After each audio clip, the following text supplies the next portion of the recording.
Okay. Good afternoon, everybody, and welcome to the Committee of Adjustment hearings for Urban Panel 1.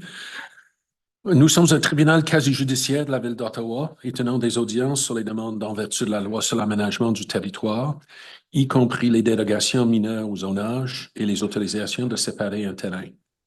Our hearings are in person here at Ben Franklin Place, 101 Center Point Drive, but we also enable remote participation by video conferencing for our registered speakers. We're live streaming on YouTube, and the video will be archived and available for future viewing by the public. My name is Simon Coakley. I'll be chairing today's hearings, and you can address me by my name or as chair. With me here today at Ben Franklin Place are members Keklikian and Blatherwick, and we are joined online by members Tremblay and Lecuyer. The procedure for the hearings will be as follows. Listed on the agenda and appearing on screen from time to time are the applications we'll deal with here today. For the sake of efficiency, I may deal with agenda items in a different order, but I think we probably will stick to the agenda items in the order in which they're listed today.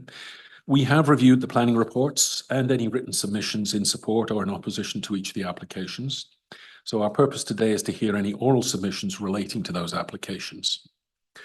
As part of the statutory public notification requirements, each applicant was required to post a sign on the property in question before the hearing.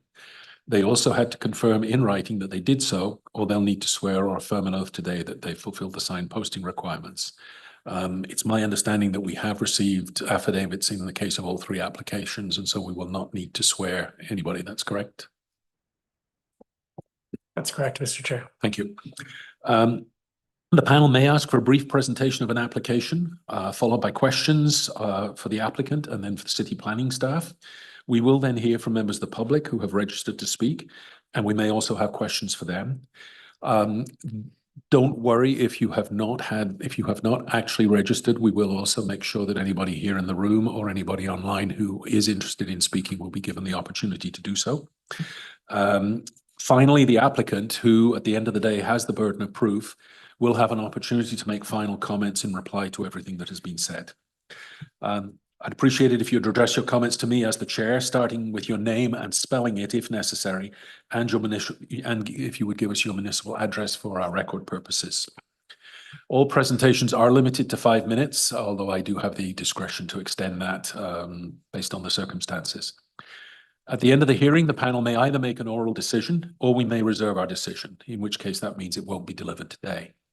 In either case, and within 10 days, the Committee of Adjustment will send the official written decision and reasons for it to all the parties, participants, and anyone else who has requested a copy. Does anyone have any questions about the procedure? We do have a somewhat unusual number of people in the room, so I will just look to the room. No? Okay. All right, we have 3 applications to deal with. A couple of procedural matters. First, are there any declarations of interest from the panel members on this or any item going to any of the other panels? Seeing none, we don't have any minutes to confirm. I haven't been advised of any withdrawal or adjournment requests for the 3 items before us. No. So are there any other particular panel members, any other issues of procedure or before we get into the agenda? No. Great. Right. In that case, I would like to start with item number 1, 53 Willow Street.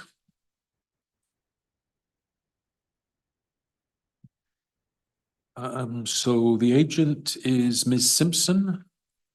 Are you in the room or online? In the room. If you'd like to.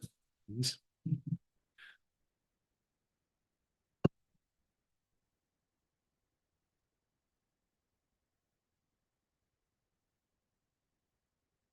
Ms. Simpson, I don't think we need a presentation from you on this, so I think I'm just going to turn first to my colleagues and ask if any of the members have any questions they wish to ask about the application.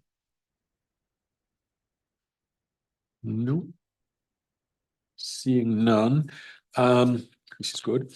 Ms. Linker, I believe you're the planner on this applicant. Do you have any comments you wish to make? Thank you, Mr. Chair. Staff have no further comments and have no concerns. Okay, thank you very much. Are there any members of the public, either in the room or online, who wish to speak to this application?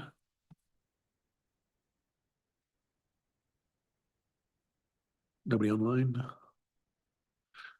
Okay, nobody online. Seeing that, Ms. Simpson, if you want to say a few words, by all means, but No, we're comfortable with this. Thank you very much, Mr. Okay. Chair. members, are we in a position to vote on this now? I'm assuming then it would be a question of all in favor of granting the application. Yep, okay, unanimous. Thank you very much. Right, our next item is 1071 Heron Road. I believe it's Mr. Jalkutsky is the representative.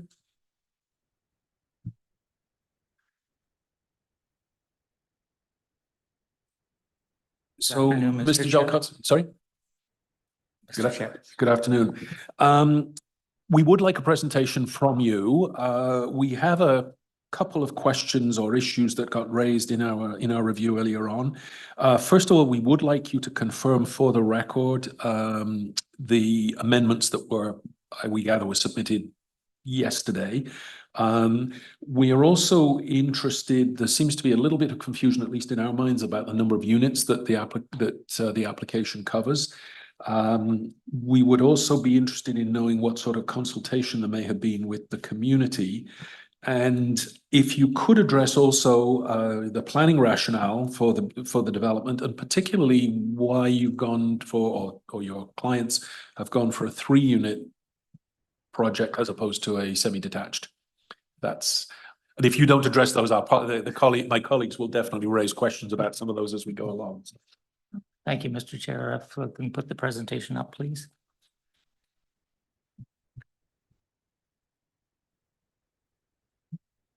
Just gives you an area. Next slide, please. The area that the subject property is in.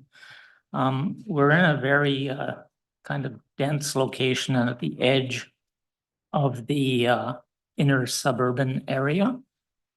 So next slide, please.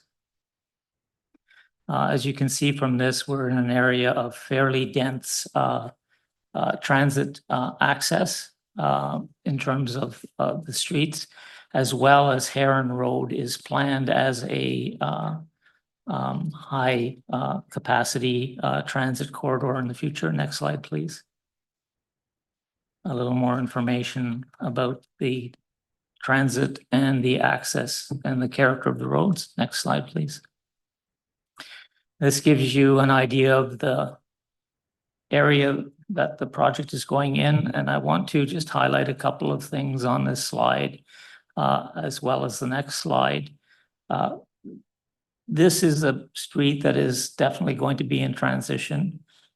In the new official plan, it's going to be designated as a Main Street type street. It's currently a minor corridor.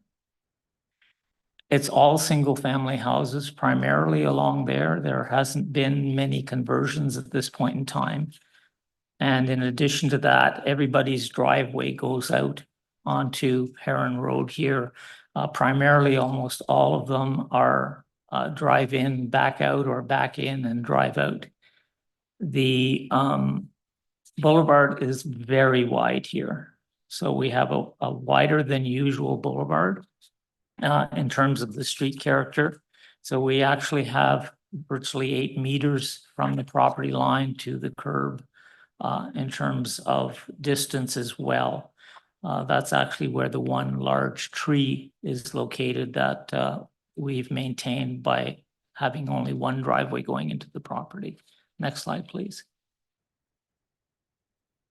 Here gives you a better idea of, again, the character of the driveways that we see going into the property, into all of the properties, and this same property. So we're actually maintaining the existing traffic and parking pattern that exists there now, but at the same time building a building that hopefully will not look completely out of place, in 30 years when this street becomes filled in with mid to low rise apartments. So the official plan looks to 4 stories, minimum 2 stories, 4 stories to 6 stories, but potentially without having to go for a rezoning in the new official plan. The new zoning proposed bylaw also mimics that to a large extent. And so there's an expectation that the new zoning bylaw will have to reflect the requirements of the official plan, the approved official plan. Next slide, please. A little bit of a closer look up at the road width, the ROW width, and how the houses are located. We had initially proposed to staff to do this as a 0 lot line because of what I perceive to see happen over time. But we've agreed to go to 4.5 meters. Originally, we'd come with 3 meter setback to accommodate the access to the units in the 3 townhouse dwellings. Next slide, please.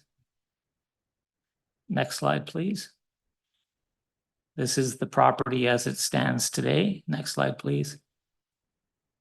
This is the proposal, and what we're proposing here is 3 townhouse dwellings, each dwelling with 1 primary dwelling unit, 1 unit. 1 primary unit and 2 additional units. This is an area where, again, we have a high volume street and where we should see a fair bit of intensification in the next 30 years. So just to clarify, so actually what you're saying is 3 primary units with the additional units, it would be 9 in total. Is that correct? No, 8 actually, because the 1 townhouse closest to or to the west only contains 2 units. Thank you. So a primary and an additional unit. Originally, we had looked at providing 4 parking spaces. The parking is intended to be transitory, so transitional. When the new transit system comes up, my client is actually quite anxious to get rid of the parking at the back. We've provided for a larger rear yard setback than what's required under the zoning bylaw. And so that's a benefit to the homes to the rear, which is something I would like to encourage as much as possible. Previously, with the building moved a little bit further forward, we even had a greater rear yard. We didn't increase the size of the footprint of the building commensurate with the required rear yard. Next slide, please. This shows you the in and out access and the landscaping on the site. So we've been able to, on average, comply with the requirements of front yard landscaping. We've done the minor variances so that the minor variances apply to each individual townhouse dwelling. So that's why you have the number of applications that you have before you. And there is no consent to sever being made at this point in time. The client intends to have this as a rental property. Next slide, please. The height variance, we believe, is minor in the sense that the official plan calls for a higher building form on this street in the future. At the same time, we have a bit of a slope of the property from the south to the north. So from the perspective of the rationale, so the official plan identifies the proposed maximum building heights at 4 to 6 stories. So the proposed tall 3-story variance is minor. A minor corridor, as a minor corridor, the new zoning bylaw proposes a CM2 for Heron Road at this location. Those minimum lot areas and lot widths will actually evaporate at that point in time. The minimum front yard setback will be no minimum, okay? So we're proposing at this point a 4.5 meter setback to, I guess, let's be in transition between the existing homes and what we're going to see in the future. This way, at least the building won't stick out like a real hole in the wall, so to speak, once that street gets developed. The westerly side yard reduction is to accommodate the structure only for the building. The side yard for the second and third floor exceeds the requirement of 1.2 meters. So it should be considered minor. The all the other 4, 5, 6, 7, and 8 relate to lot width and lot area. And given that the official plan designation for the future of this will not have a lot width and lot area requirement, they should be deemed minor. They are actually quite small in terms of the variances from the 6 meter requirement in lot width and the lot area. And the reduction in the minimum landscaped area in the front should be considered minor as the aggregate. In other words, all of the landscaping combined together on the 3 townhouse dwellings does meet the minimum requirement. It's only that because most of it occurs because we put the driveway on the east side of the property, west side of the property, excuse me, and have only one driveway going to the rear. We do have a variance required for that soft landscaping at the front. At the rear, we do fully comply with the landscaping requirements. So just to confirm, we have been advised, and we're using the numbering on the so our documents, not the numbering in your submission, that as far as the townhouse dwelling unit east, which would be A00149, that variance B, permit to reduce soft landscape area of 8%, is being deleted. Yes. Variance D, you are changing the front yard setback from 3 meters to 4.5 meters. Correct.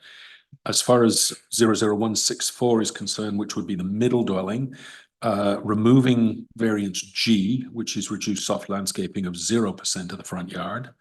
And then to permit a reduced, then I changed to permit a reduced front yard setback of 3 becomes 4.5 meters. Those are both correct, yeah. And then on 165, the west unit, to permit a reduced soft landscape area of 10% is now being increased to 14%. And sorry, that was variance L, and then variance N, to permit a reduced front yard setback of what used to be 3 meters, it's now 4.5 meters. Correct. Okay, thank you. Panel members, Mr. Blatherwick.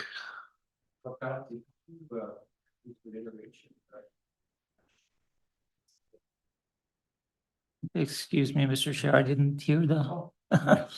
Hit the green button. I'd just say, Mr. Delakotsky, could you please reiterate your planning rationale for the increase in height? This site. There's 2 reasons for this. Number one, the official plan has a requirement that in the future that properties will be 4 to 6 stories in that neighborhood, and we're doing a slightly tall 3-story. And secondarily, because we do have a bit of a slope to the rear of the property, the building would meet the requirements of 11-meter height limit had the site been entirely flat. Thank you. Thank you. Any other members have questions? Ms. Tremblay.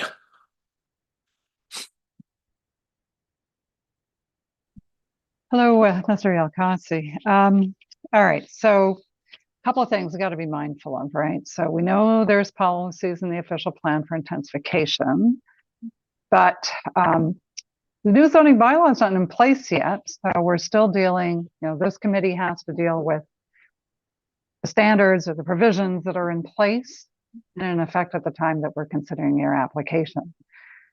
So, my first reaction when I see this many minor variances, particularly when I still haven't heard really the planning rationale for a lot of them. So your building height, if it is a grading thing, then I need to see that. So unless you've got, elevations and the grades and that kind of thing to actually demonstrate that to me from a technical standpoint, then I don't believe I've heard the evidence I need to hear. So the first question I'd have for you then is why, did your client consider a semi? And I don't think that was one question that had been asked. I know you're talking, you're envisioning the future that, you know, there would even be maybe a zero, you know, setback and that kind of thing. We're not there yet. And I know you're a planner, so I also know that you'll appreciate that when you do introduce radical change in the neighborhood, you try to do it a little more gently, often corner lots, that kind of thing. So I'm not against change, obviously, on this property, but can you tell me why you wouldn't have looked at something a little bit more in keeping, or, you know, good compromise, or where do you think it's going to be in 30 years versus today, like a semi-detached? So can you tell me a little bit about that? Yes, Mr. Chair. Two things. Number one, the last drawing on my presentation, I think, illustrates the grading aspect very specifically. It identifies where the grades are taken and the actual difference in the grade from the front to the rear. So I think you would. Can we see that again? I'd love to see that again then. Sorry, I missed it. I missed it. The last drawing in my presentation deals with the grades very specifically. So you'll see that we produced a specific drawing. Next slide. There, okay. Okay, so that's all right. Walk me through that. Okay, so you'll see that the site slopes from front to rear, and that the average grade is lower than the grade at the front of the property. And therefore, if the grade were flat across the entire site at the higher point at the front of the building, you would find that we wouldn't be requiring a minor variance because we have a sloped roof and an 11-meter height limit. Okay, so normally, Mr. Yankatsi, what we do see is the actual numbers, and that you can see the difference. You can actually see where the building height comes in when we get those calculations. I'm not sure I'm seeing that here. So rather than you know, making sort of, you know, having to go through this, can you just tell me then that the confirm to me that the difference in the building heights for all of the units of 11.92, that 1.92 meter increase, it's not 11 meters, it's 10 meters, is the bylaw requirement. So can you tell me that the calculations that were provided to you then for this building height equal that difference, that 1.92 difference? I have to differ with you, Madam, Mr. Chair. I have to differ with you. It's an 11-meter height limit if there's a slope of a roof of 4 and 12 or greater. Then why are the minor variances worded the way they are then? Okay, unless I messed that up entirely. There are, So can we ask Ms. Linker then? Ms. Linker, can you just confirm what the building height requirement is? Is there something wrong with the notice? is this? Thank you, Madam Chair. I will look at the zoning bylaw just to double check that. If you could just signal to me, you have the. Yes, I have Member Coakley pinch hitting for me today, so. So, to address the issue of the semi-detached versus the townhouse, I think one needs to deal with the variance as it relates to lot area and lot width for a townhouse dwelling. And I would argue strongly that the variances for the lot width and lot area are minor in the sense that the requirement in the zoning bylaw is 6 meters. And we have very close to a 6-meter townhouse or lot width for each one of the townhouses other than the center one. So one out of the 3 is actually 2/3 of the requirement. We've got 5.96, we've got 4.01, and we've got 5.27. Oh, sorry, are those changes that were made housekeeping changes? Because I'm looking at literally the what was in the notice, and for the east I'm seeing 5.27, for the middle, I'm seeing 4.01. Oh, And for the yeah, no, west, I'm seeing 5.99. Are we making changes here, or did I miss something? To you, Mr. Chair, 5.96 for the westerly one.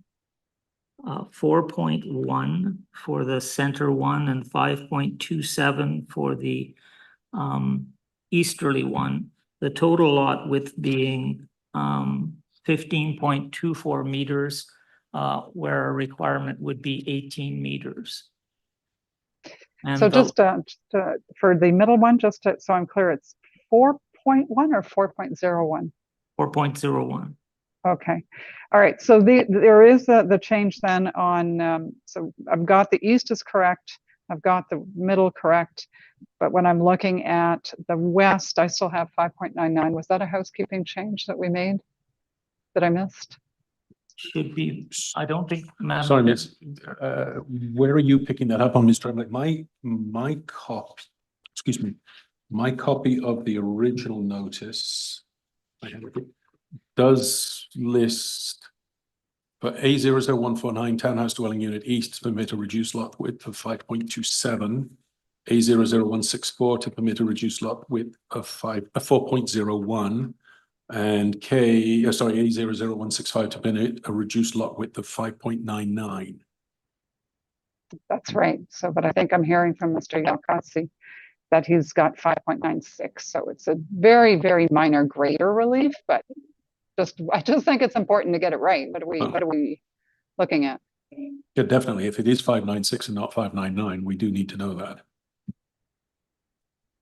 All of the documentation that I have, including your letter, says 599, 5.99.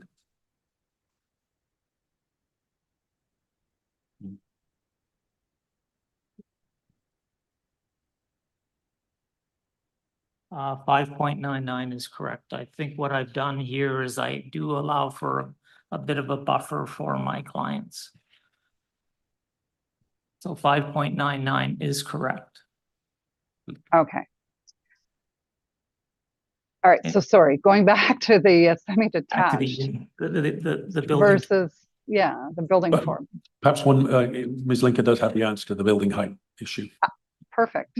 Thank you for the patience. For a townhouse within the R3A zone, the maximum building height is 10 meters within Schedule 342, which this lot is within. Now, It is 10 meters. what about the issue of a peaked roof? Is that relevant or not?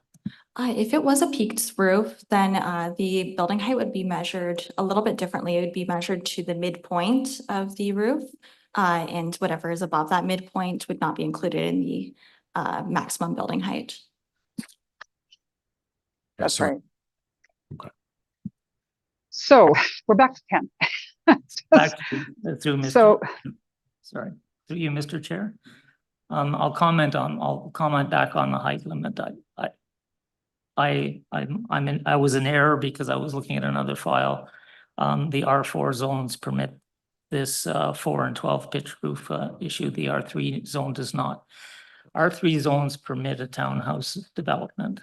And the lot, I argue that the variance in lot area and lot width is minor as it relates to both the requirements in the future under the official plan. So the official plan does provide some guidance, I believe, today to the Committee of Adjustment in terms of guidance as to where the new zoning bylaw will be going.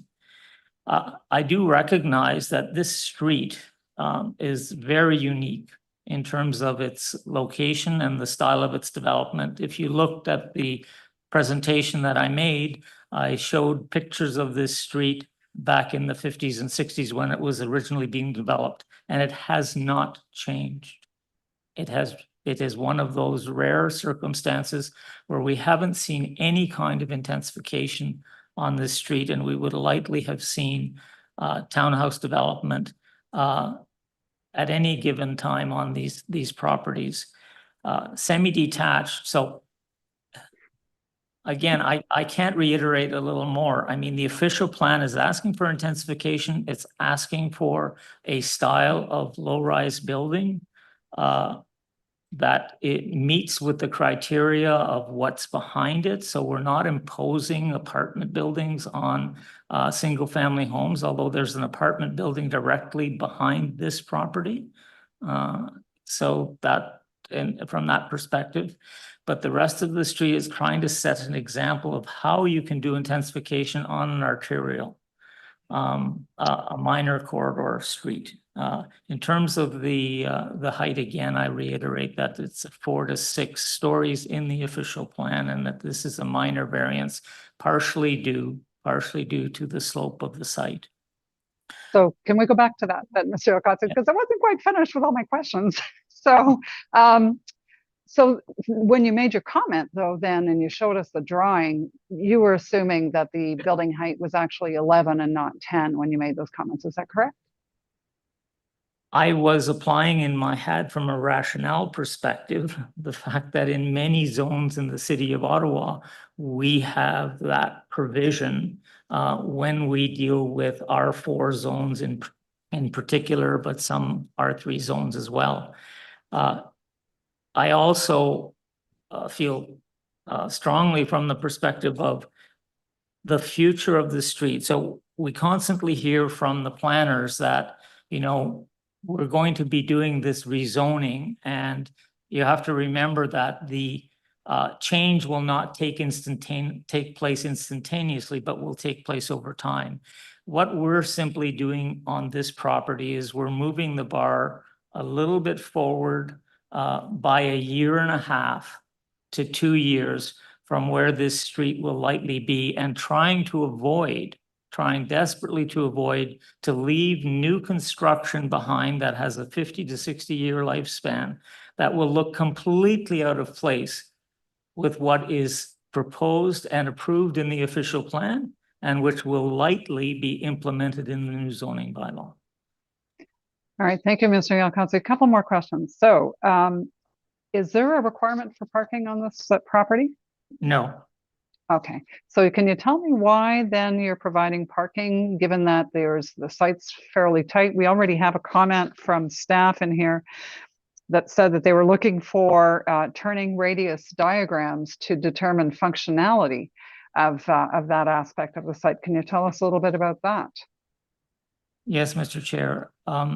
There's 2 aspects. I pointed out in my presentation that all of the homes on this street currently have a front in, back out, or back in front in property, other than I think it's 1 or 2 that don't. The intention here is that, again, this is a temporary measure because Heron does not currently have the transit on it that it will have in the near future as part of a minor corridor. So we're applying the same principle in terms of drive in, drive out. 1 parking space per townhouse dwelling. And so they drive in and they back out, or they back in and they drive out. Very commonly done. I've stayed there and observed people do it. Heron has lights on it so that you do get what's called a gap, which at what point in time you can back out and then drive in again, because there's a light just to the east of this location. And because you're only able to go westbound on Heron, you cannot cross to do an eastbound, given the width and the fact that there's a medium in the middle. It makes it eminently feasible for people to drive in and drive out that way. So, Mr. Yalkonsi, you're asking us to think, years into the future based on what you think the zoning bylaw is in terms of allowing this kind of intensification, next to what you, right from the beginning of your presentation, said it was single family homes. But at the same time, you're saying, I am going to offer parking though, because it's just a temporary measure, because in 2 years there'll be a transit way. So why wouldn't you do the same leap of faith for your parking and say, yeah, in 2 years, this is going to be transit. So what do I need with the parking? Because my end state, based on what I think your argument is, but that's where the intensification wants to go in the zoning bylaw and the OP policy. So why not use the same logic and just dispense with the parking spaces and allow for more green space? So, Mr. Chair, so two things. Number one, we don't lack in terms of green space at the rear. We actually exceed the requirements in the zoning bylaw. And again, we meet the requirements in aggregate for soft landscaping in the front yard. So from a landscaping perspective, we meet or exceed the general requirements. The second thing, though, is that I have had many discussions, and as you may be aware, we've had another project that was before the committee on Bradford. And the clients are finding that rental apartments without any parking in these kinds of locations, I call them transitory locations, Bradford's another one, they've changed their approach now in terms of reducing their unit count because they find it difficult to rent an apartment all like 3 out of 8 apartments without any parking spaces. Once, I mean, this is along major transit corridors. I understand that we eliminate the parking entirely simply because we want to push people onto our transit system. But at this point in time, there is nowhere to push people onto the transit system at this location without a fair walk to a transitway station. Once that change takes place along Heron Road, and recently, I think the committee approved another project with, I think, 1 parking space quite a bit further west on Baseline Heron, across from the experimental farm that again permits this kind of approach. In that circumstance, 1 parking space was provided, even though none were required. Okay, so can I ask you just going back to the parking space configuration and functionality on the site, were you able to provide turning radiuses to staff for their review? Mr. Chair, if you look on drawing number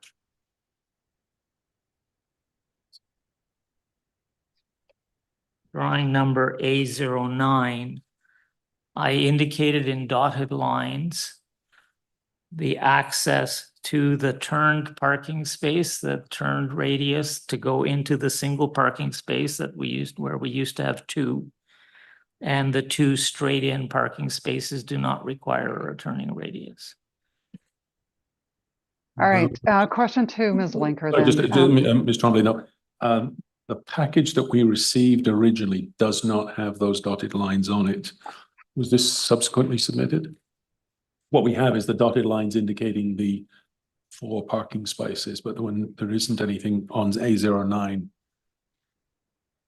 That's my comment too, Mr. Chair, is that I'm not seeing that. So if this is being submitted as evidence for parking functionality, I'd like to hear from our planning staff to see whether or not this is what they intended when they requested that from the applicant. Thank you, Ms. Tremblay. Regarding the turning radius movement diagram, I believe this is the first time that I'm actually reviewing this, but this isn't necessarily what I expected when I was requesting this submission. Parking is not required for this property, but it's also not prohibited. So it was based on conversations with Mr. Jalkotzi, if parking was not able to be accommodated or function on this property, then it could be reinstated with soft landscaping, and the curb cut could be reinstated. So staff have no concerns with what's being proposed, as if it can't function, hopefully the client would then choose to reinstate it with soft landscaping. All right, so my concern here is a couple of things. First off, when we have approvals, they're often to the site plan the way it is. So we're not looking at changes to the site plan. Our expectation would be that it would be implemented as approved.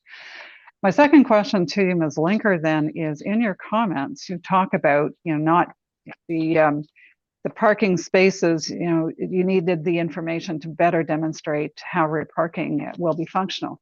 So as you know, functionality, when we're looking at this number of minor variances across any property, functionality becomes a really important part.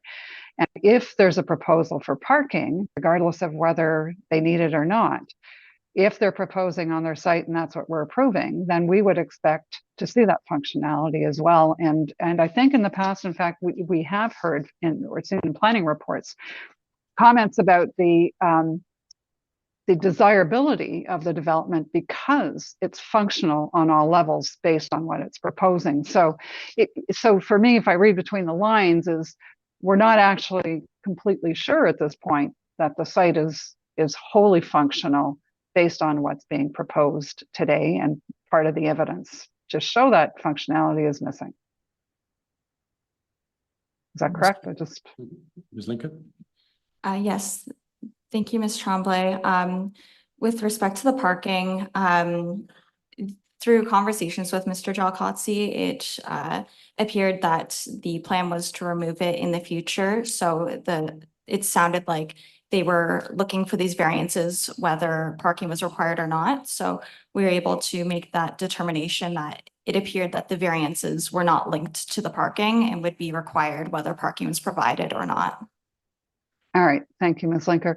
So, Mr. Chair, I only have one other sort of area that I wanted to explore with Mr. Jalkotzi, which is on the public consultation. So consultation with his neighbors and that kind of thing. But I'm going to let my fellow panelists go ahead because I'm sure they have questions as well. Oh, no, I just, before we, and I think Mr. Jalkotzi, you wanted to say something more about the parking, did you? So if we can maybe just tie a bow Yes. around that issue as well. Yes, Mr. Chair. I would say that again, lot grading and servicing will have a comment on in terms of the parking and the grading. Again, we're not looking for any minor variances for the soft landscaping. The private approach bylaw requires at minimum one official parking space to permit a road cut and a private approach bylaw. So it could be quite possible that in the end result, we end up with only one parking space there or two at maximum. The third parking space that shows the turn and the curve will also be dependent upon the lot grading and servicing plan requirements at the City of Ottawa at the building permit stage. And are not, as Ms. Linker quite clearly stated, are not a prerequisite to the minor variances that are being requested. Okay, thank you. So I also had the question as well, Ms. Tremblay, about the consultation, but does anybody, before we kind of move to that issue, does any panel members have anything else on? I think member Lucky seems to have a question. Mr. Jalkotzi, there's no site plan required for this property because the number of units you're providing. So my question to you is, what kind of a site servicing study is going to be undertaken to determine the adequacy of public services like water supply and sewer? So through you, Mr. Chair, the requirements under the building permit application will all be met in terms of site in terms of servicing the property. There are actually, again, with the zoning that is in this location, permitting townhouses. And now that we have permission to have up to one primary unit and two additional units, the bedroom count and the people count, yes, goes up somewhat, but is not significant. I think that the City of Ottawa circulates all of these drawings to the Committee of Adjustment drawings to engineering. And as far as I understand it, there haven't been any concerns raised on this matter. Again, stormwater side is something that I'm much more interested in and would actually be expecting in part at the building permit stage now to do a stormwater assessment. And I've indicated to my clients that I'm expecting them to do that type of thing, just given what's happened in Toronto recently. But on this site in particular, because of the large boulevard, we believe, and the fact that we've exceeded the soft landscaping requirements, the rear, and the fact that we can use permeable pavement, we should not be creating a major effect on the stormwater system of the city in this location. So as far as you're concerned, there's adequate reserve capacity in both the sewer system and the potable water supply. Yes, from understanding that there were no concerns from the city on that matter, yes. And Thank you. Sorry, Ms. Lequier, I was looking at you on the big screen and didn't notice the hand in the corner. I should have kept my eye on the smaller screen where it's quite visible. So please go ahead. It's okay. I was just on the question of whether of the initial plan that was submitted and the revised plan that was submitted. I just wanted to clarify the parking situation. So in the new documents I'm looking at, it looks like there's 3 spots now. And in the initial package that we were provided, there was 4. yes, Am I understanding that correct? through you, Mr. Chair, yes, correct. We've dropped from 4 to 3 parking spaces. Okay. And these dotted lines on the side towards the property line, those aren't additional spots where people kind of side park? Through you, Mr. Chair, no, those indicate the structure of the building overhead. So if you look at the elevations, you'll note that the building cantilevers partially over the driveway. Okay. And so those are not parking spaces. I mean, again, tandem parking is something that we may expect. It's possible because there's few enough tenants in terms of being 8 that they may be able to make arrangements with each other.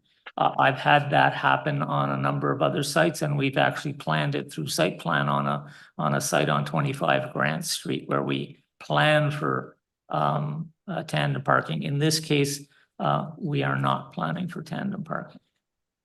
Okay. Yeah, I just remember you saying something about dotted line equals parking. And so I looked eagerly at this document thinking, how many parking spots are there? So thank you so much for clarifying. Back to you, Mr. Chair. Thank you, Ms. Lequier. Okay, so like Ms. Tremblay, and I can ask it, or she can rephrase it if she likes. We are interested in knowing about the any consultations you had with the community. Obviously we have no submissions from the community, so we're not aware of anything. But if you could, is that basically the question you were going to ask, Ms. Tremblay? Yeah, exactly. You know, whether or not there was consultation with the neighbors next door, that kind of thing, and with the community associations. So Mr. Yalkatsi, if you could just tell us what your process was. Mr. Chair, we sent an email to the councillor and of the ward and to the community association, did not get a response.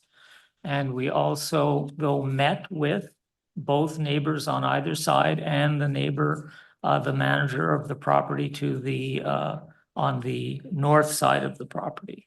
And the sign was placed actually somewhat early, and so it's been up for longer than the required time. Okay, thank you very much. Any other questions for Mr. Yalkowski at this point? Thank you, Mr. Chair. Mr. Jalkowski, thank you for the presentation. And I noticed that the parking spaces that you are providing that are not necessarily required is being explained in the context of a 15-minute neighborhood in the submission. Can you just help me understand the rationale of a 15-minute neighborhood and the necessity to provide parking for that site, please? Thank you. Yeah, through you, Mr. Chair.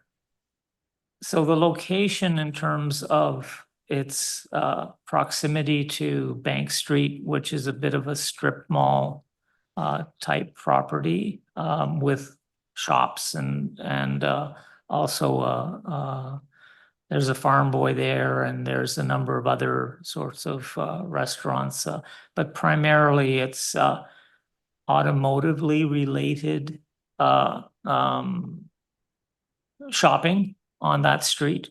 on Bank Street in that location. To the west, we have nothing.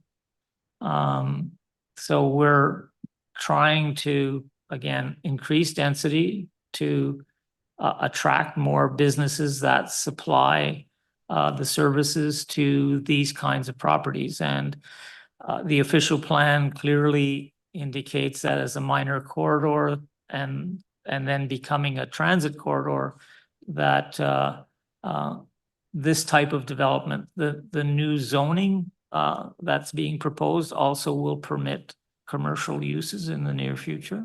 So that's hopefully something we can expect.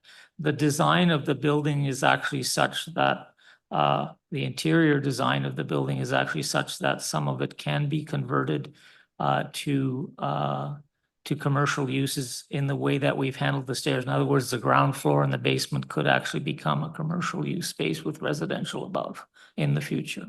And so in Modulink, we pride ourselves in trying to design buildings that can last and that can meet the changing times. Thank you. Just a quick follow-up, if I may, Mr. Chair.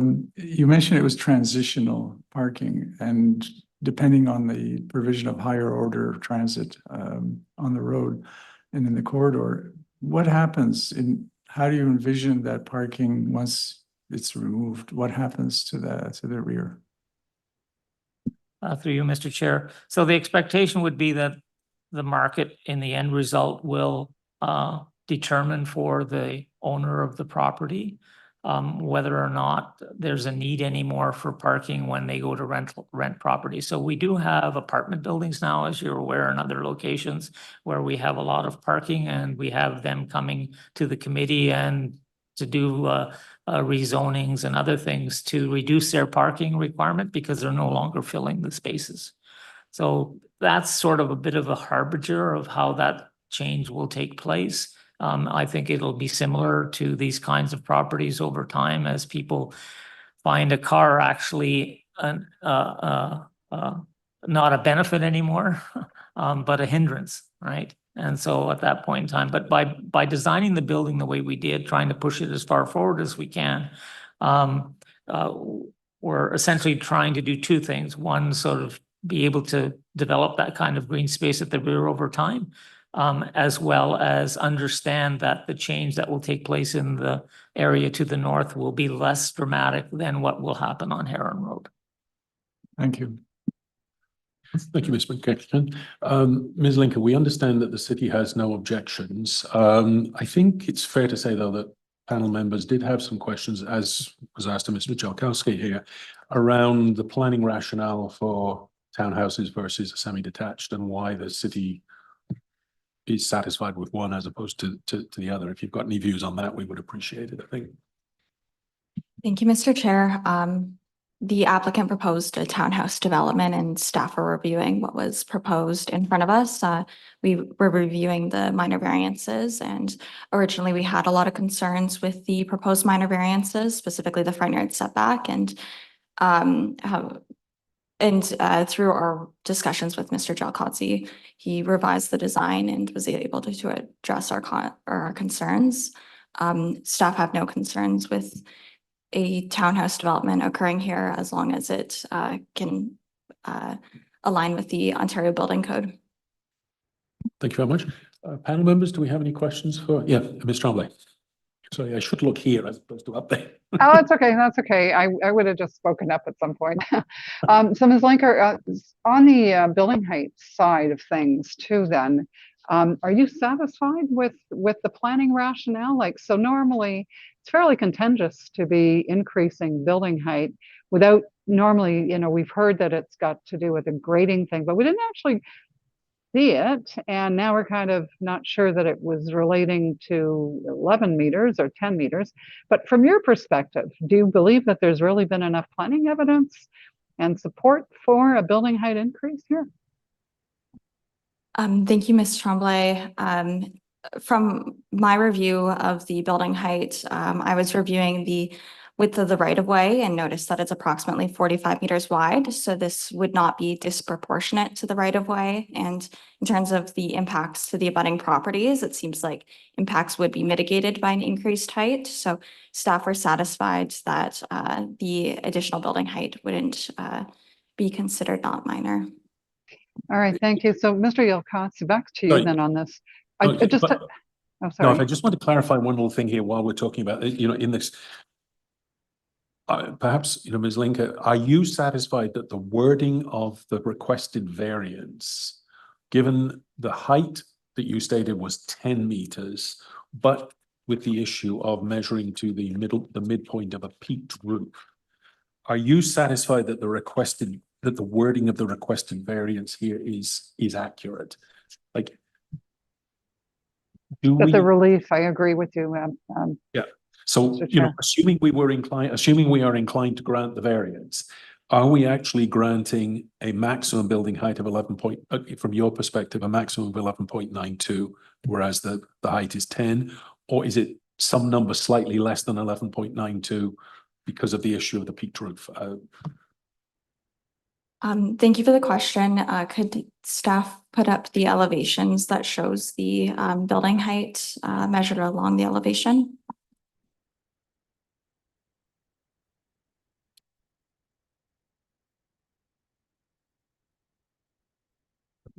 It's this one, wasn't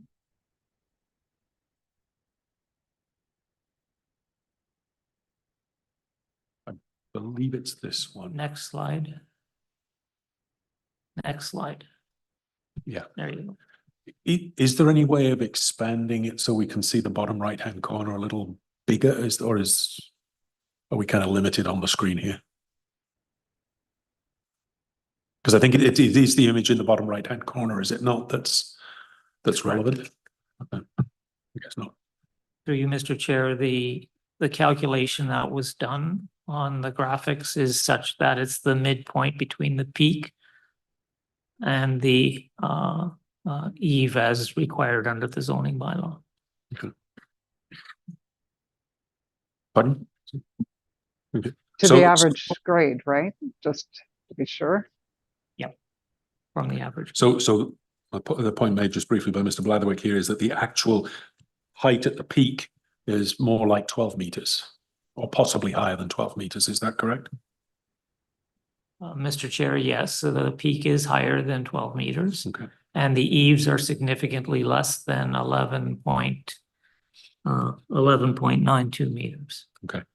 So, and if I can then continue with that, Please, yeah. what would the height of the house on either side of this proposal be today? Through you, Mr. Chair, the homes on either side are bungalows. All right, so probably not even close to the 10. Would that be fair to say? Madam Chair, Mr. Chair, That's quite all right. Don't worry. the She is usually sitting in this position. No, Madam Chair. I'm actually rather enjoying this Right, position right now. their height is actually closer to 6 to 7 meters at maximum peak. But I should comment on the fact that, again, as Ms. Linker stated, this is a very wide ROW. And we have a very unusual street with a future that quite easily would have lots of buildings at this scale, because that's what the current zoning bylaw permits, but those changes have not taken place here.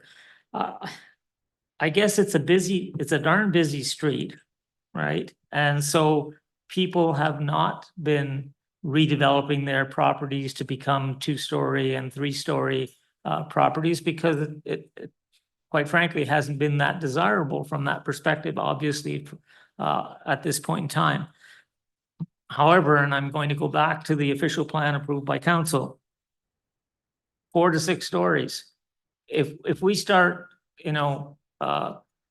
not trying to get as close as we can through a minor variance process on this, rather than, I guess the fallback would be to say, withdraw the entire application, go for a rezoning, and go for 4 to 6 stories. because the official plan would support that. The client would rather proceed sooner than later and would like to do something, and I worked with the client and with the city as hard as possible to come up with something that the city felt comfortable with in terms of having no objections. The neighbors didn't have any concerns, it seems to us, because they didn't express any concerns to us. And we've now got a proposal for a building that will, in all likelihood, in 30 years, not feel completely out of place in the future. Anything else, Ms. Trombley? No, I'm good. Thank you very much. Thank you. Okay. At this point, I'm inclined to ask if there are any members of the public here in the room, although I may be surprised if there aren't. Mr. Chair, Member Lecuyer has a question.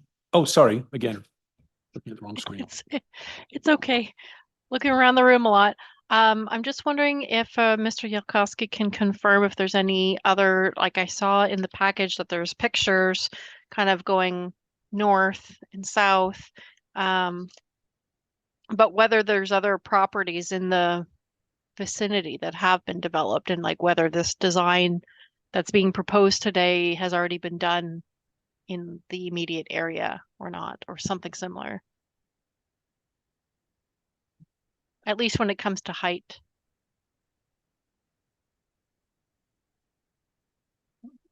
Mr. Chair, I mean, there's only one property that I'm looking at that looks at significance across the street, sort of to the east. Looks like a fairly large property. Primarily, we have just one bungalows and 1-stories and 2-story buildings on the street, directly adjacent on either side. And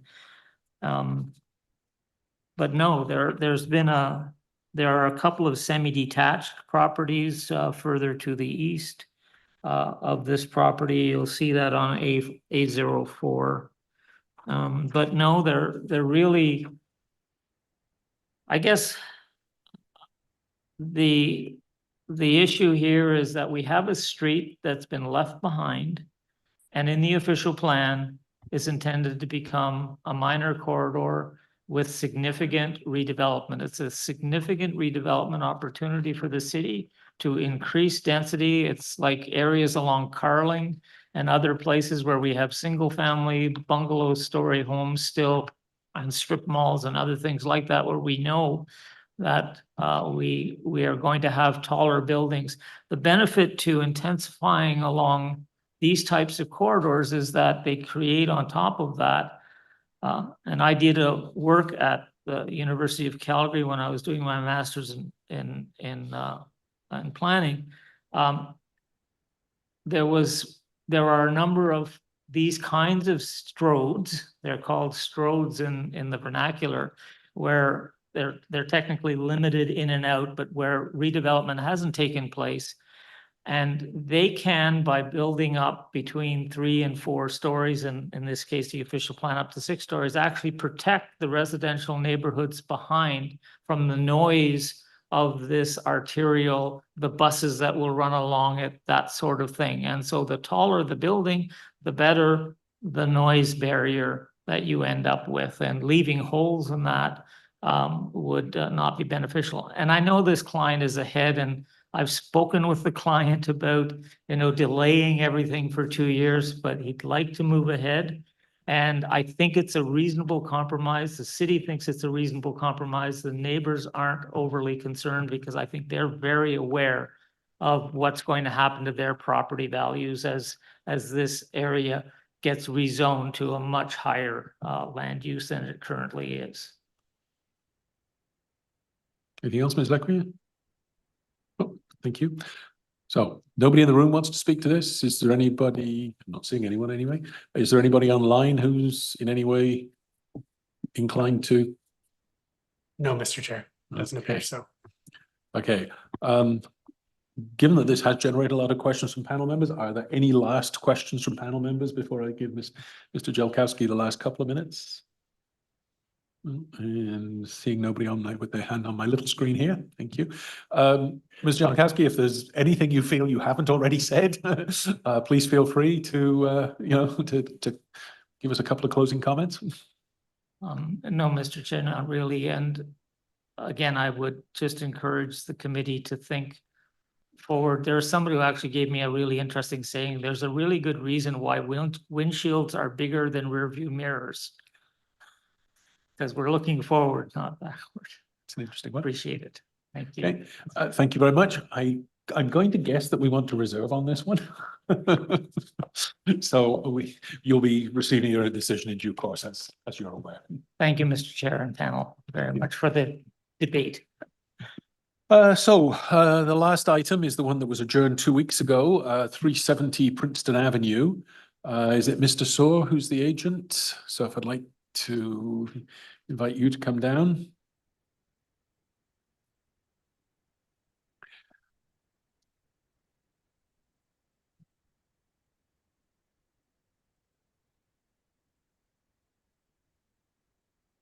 So we will ask you for a full presentation on this one. We would be particularly interested if you could sort of highlight to us what the changes are since, in the last 2 weeks, and particularly how that linked to the adjournment, the reason for the adjournment, the consultation with the community and with staff. And then we've also identified an issue, if you wouldn't mind addressing, again, the planning rationale, particularly in the context of the Westboro, the bylaw that covers the Westboro area. So if that, do staff have a copy of the presentation? Yeah. Great, thanks. So I'm just going to reiterate, my name is Arjun Soor. I'm with my colleague Murray Chown, and I'm going to be presenting our application for the consent and minor variance for 370 Princeton. So if we could just get ahead to slide 4. Just skipping for sake of time. So the proposed development is to sever the existing lot and create one new parcel, which results in 2 lots in total. Consent application 1 creates the northerly lot in red, and it's labeled as parts 1, 2, and 3. The application includes easements over part 2 in favor of parts 4, 5, and 6 for the proposed walkway. The proposed lot width is 10.96 meters, and the proposed lot area is 335.5 square meters.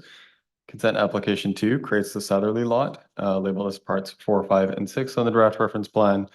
And the application includes an easement over part 4 in favor of parts 1, 2, and 3 for the walkway. Proposed lot width is 9.16 meters. The proposed lot area is 280.4 square meters. So next slide, please. So this is the slide that shows the previous site plan, which is on the left, and the revised site plan on the right. I know it's a little bit difficult to see, but the revised site plan, we submitted this in response to concerns from staff and the community related to protecting tree number 1 and tree number 9. So the walkway was realigned to support the retention of tree number 9, and we were also able to retain tree number 1. And so all distinctive street trees, except for tree 2, will be retained. Revisions were also made in response to the staff concerns regarding the location of the ramp, which is in the city right away, and how access would be provided to the rear yard for barrier-free units to access the waste storage. So the ramp was removed from the city right away, as you see, and the ramp now provides direct access to the rear yard for those barrier-free units.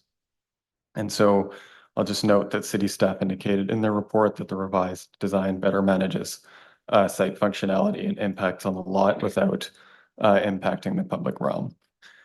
So if we can go to the next slide. So I'm just going to go through quickly the rationale for the severances. So with respect to Section 53(1) of the Planning Act, a plan of subdivision is not required for the proper and orderly development of the municipality. With respect to 51(24) of the Planning Act, the development has regards for various matters of provincial interest, including the orderly development of safe and healthy communities and providing a full range of housing types. Severance of the lot is not premature since the site is in a fully developed neighborhood within the urban boundary. So the site is designated neighborhood in the inner urban transect in the OP. The severances and easements contribute to 15-minute neighborhoods by adding one new lot in an existing neighborhood, supporting intensification within walking distance of the Richmond Road Main Street corridor. The proposed consents facilitate the development of 2 8-unit low-rise apartment buildings. Low-rise apartments are compatible with the existing land use pattern and the lot fabric of the neighborhood. Adequate municipal services are available on the site, and there are schools in proximity to the subject site. And so the proposed consents meet the criteria 5124 of the Planning Act. The proposed severances and easements align with the PPS by providing intensification in the urban area. And so it's our opinion that the severances meet all criteria in the Planning Act for severances. Next slide, please. So that slide in front of you just shows the requested variances. If we go to the next slide. So the first test for minor variances, the general intent and purpose of the OP is maintained. The development of the site is an example of infill and intensification in the inner urban transect. Site is ideally located to accommodate intensification, being within a 10-minute walk of commercial uses, offices, and public transit service on Richmond Road, and within a 2-minute walk of higher density development, commercial uses, and public transit along Churchill Avenue. The development of two 8-unit low-rise apartment dwellings with the requested variances contributes to the city's housing and intensification goals, and so the minor variances meet the intent and purpose of the OP. The second test for minor variance is that the general intent and purpose of the zoning bylaw is maintained. So the site is zoned R4 UA, and the intent of the R4 zone is to permit a wide mix of residential building forms, ranging from detached to low-rise apartment dwellings. The R4 UA zone permits low-rise apartment buildings with up to 8 units. That could just be permitted to continue. There's a lot to get through, but I'll make it quick. So the reduced lot width and lot area result from the site being a corner lot. A corner lot that's 0.96 meters wider and 35.5 square meters larger in area than the zoning requirement is provided to accommodate the corner side yard setback, and that results in an interior lot that is slightly smaller than the zoning requirement. The reduced lot width and area for the interior lot meet the zoning intent by severing the lot in a way that can suitably accommodate the low-rise apartment building on both lots while providing adequate interior side yards and corner side yards. The proposed increase to building heights constitutes an increase of 0.3 meters over the maximum permitted building height. The building height facilitates development of a 3-story low-rise apartment building with appropriate floor-to-ceiling heights for each story. We note that corner lots are planned for additional density and buildings up to 3 stories in the Westboro Development Overlay, and the proposed building height aligns with this direction and is compatible with abutting properties. The reduced interior side yard setbacks meet the intent of providing adequate space between the buildings to enable access to the rear yards. The proposed low-rise apartment buildings are separated by 2.4 meters between each other, and the shared walkway provides access to those rear yards. The reduced corner side yard setbacks meet the intent of providing adequate space for landscaping and tree planting and ensuring adequate separation from the street. Again, all the street trees except tree number 2 are retained despite the reduced corner side yard setback. And the proposed buildings are 9.2 meters from the edge of the road, which ensures that adequate separation from the street is maintained. And finally, the increased number of units meets the intent of the underlying R4 UA zone to provide low-rise apartment buildings with up to 8 units. And I should say the intent of the Westboro overlay here is to regulate exterior built form and the site design of a building, not the number of units. The development meets this intent by ensuring that the building mass of the new development provides space to retain landscaping and trees. The development provides 8 units that's in the form of a 6-unit apartment building. It meets front yard setback, rear yard setback, front yard, corner side yard, and rear yard landscaping requirements. So the variances meet the general intent and purpose of the zoning. Next slide, please. So the third test is that the variance is considered desirable. So the reduced corner side yard and interior side yard setbacks support low-rise apartment buildings that are adequately or suitably sized to accommodate functional units. Several lots to the east and west along Princeton Avenue have corner side yard setbacks that are smaller than 4.5 meters. Some have corner side yard setbacks that are 3 meters or less. Several lots along Melbourne Avenue, Edison Avenue, and Roosevelt Avenue have interior side yards that are 1.2 meters or less. The increased number of dwelling units is consistent with the underlying provisions of the R4 UA zone and results in a better use of the site. The 16 proposed units promote intensification close to transit, parks, schools, and commercial amenities. The development provides 8 units within a 6-unit building form and prioritizes areas of landscaping and trees. Moreover, as city staff indicated in their report, the walkways, ramps, and entrances are appropriately or designed appropriately to manage site functionality without compromising the public realm. And this meets the intent of the Westboro overlay to regulate function and form. To reduce lot widths and lot areas are contextually appropriate as they're consistent with the lot fabric on Melbourne Avenue and along Princeton Avenue. And the proposed building heights facilitate the development of 2 3-story buildings with appropriate floor to ceiling heights. The adjacent building to the east is set back 9 meters from the property line.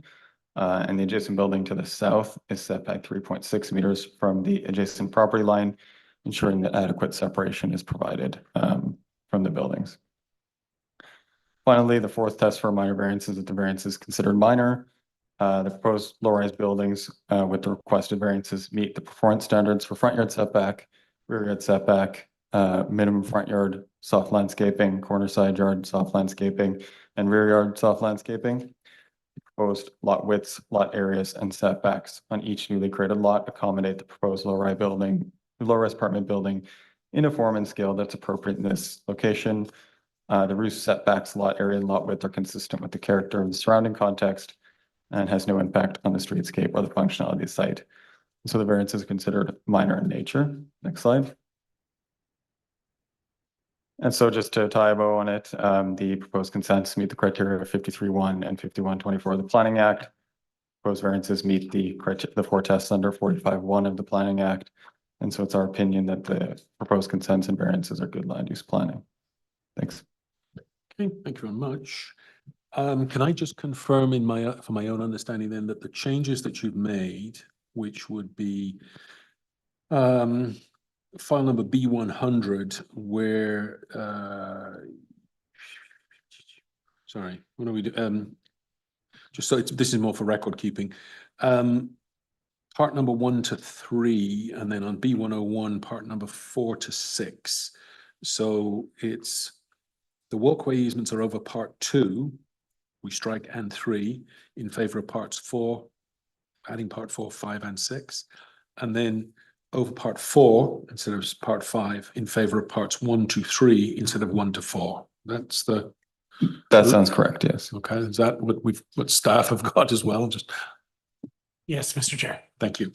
And then if I could just those changes largely address the issue of maybe not even largely, exclusively address the issues of trees and the walkway and ramp, but do not address any other issues that members of the community may have raised that we've got copies of and you would have had copies of before. Is that correct? Right. So the revised part numbers that we have in the draft reference plan. So these in over part 2 and over part 4 are to address the walkways and the realignment of the walkways and the ramp, correct? Okay, thank you.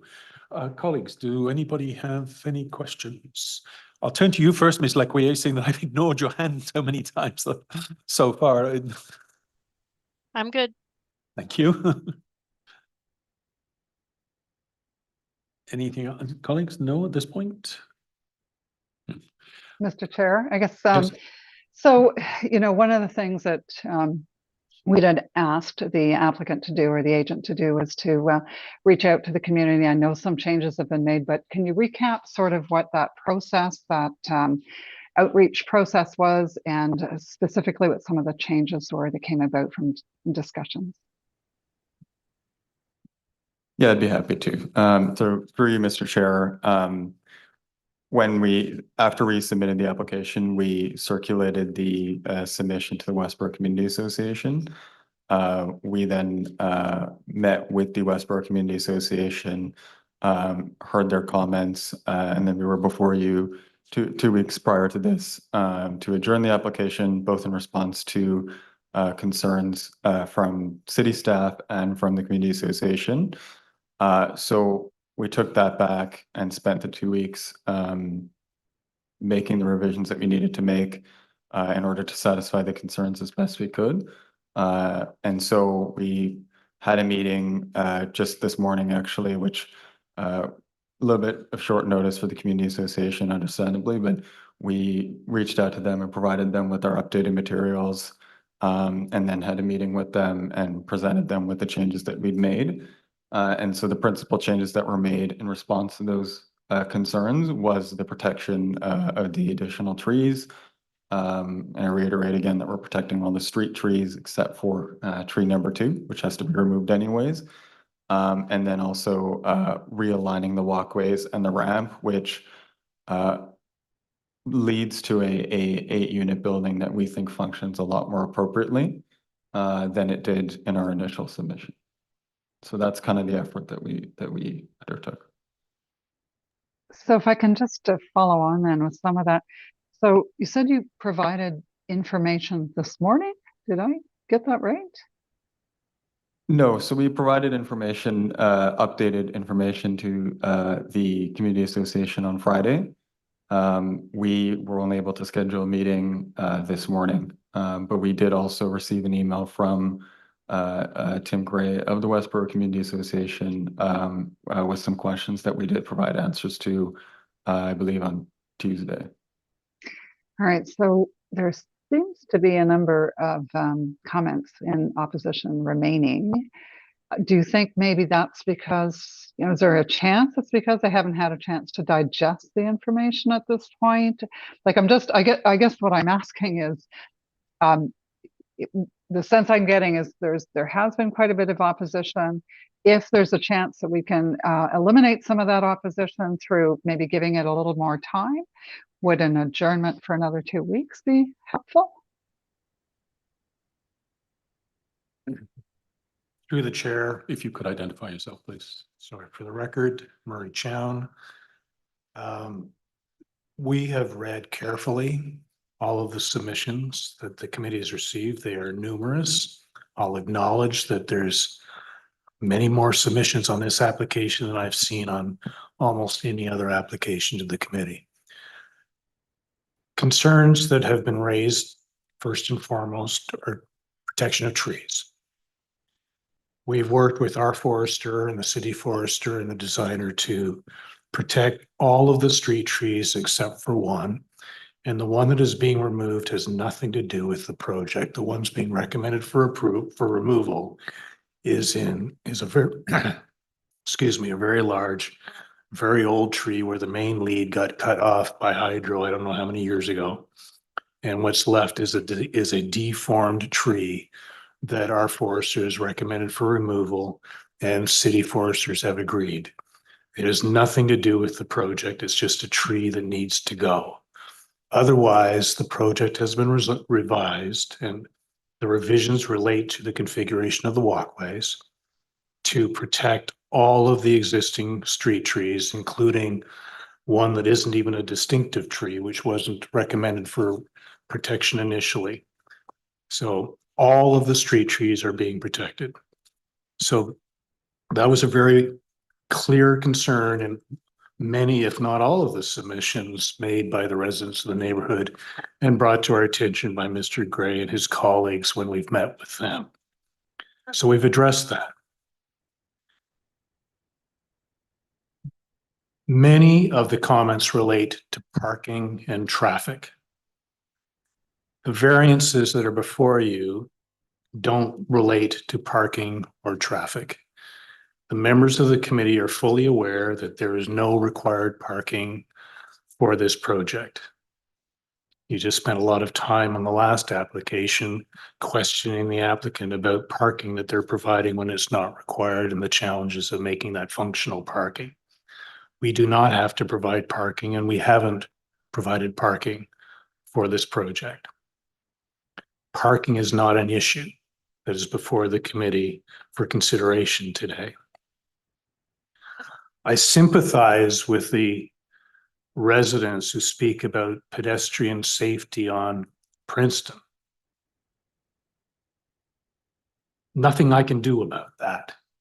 If there's high traffic volumes and lots of on-street parking happening on Princeton, that's jeopardizing the safety of students walking to school.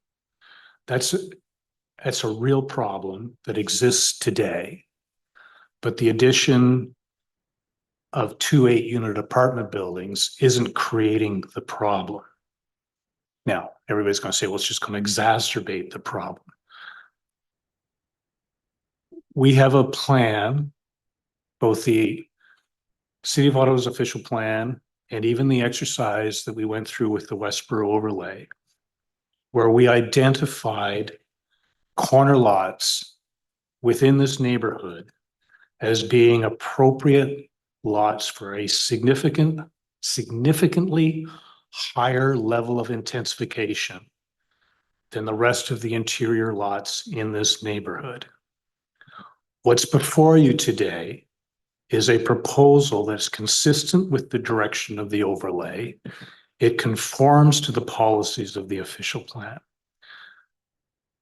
We're working with the planning policy documents as adopted by council. I can't deal with questions or concerns about safety of students walking to school on Princeton through making changes to this application. We've dealt with concerns raised by both staff and the community about the functionality of the site.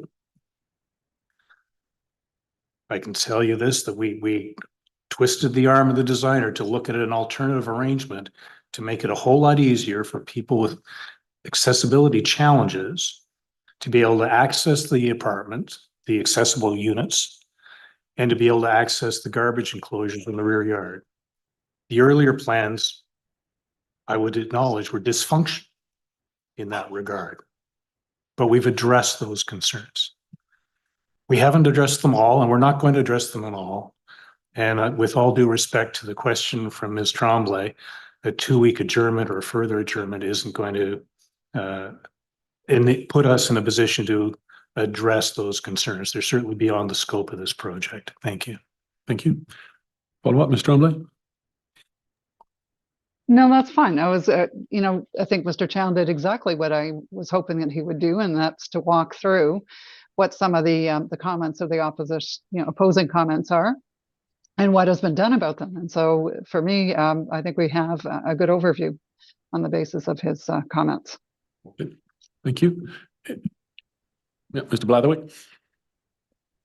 To planning staff, I'm looking at the additional comments regarding infrastructure engineering and the conditions that the department wants to impose on this application. Ms. Linker, in your professional opinion, when the site servicing studies are done, are they going to indicate that there will be adequate public services, sufficient reserve capacity in the sewer system, sufficient reserve capacity in the potable water system? Because you're adding up to a total of possibly 16 more housing units on this street. Thank you for the question. For this particular application, staff did directly go to engineering infrastructure approvals to triple check on this one to see if there's any possible red flags that would come up, and staff were satisfied that they don't believe that any issues will be raised with this one. They've actually done an assessment on reserve capacity. They haven't done necessarily an in-depth assessment, but they did a high-level overview, and they don't believe that there will be any issues regarding capacity for this particular property. So the bottom line is they don't know how full that sewer pipe is. I'm not aware of the answers to that question. Well, without doing proper study, Ms. Linker, you don't know. Thank you. Okay.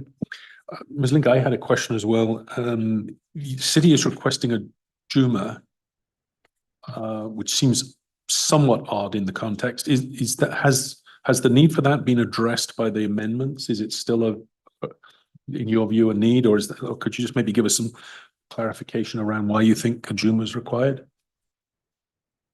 Thank you for the question. Sorry, Ms. O'Connell's hand is up. I'm not sure if it's with respect to this question or the previous.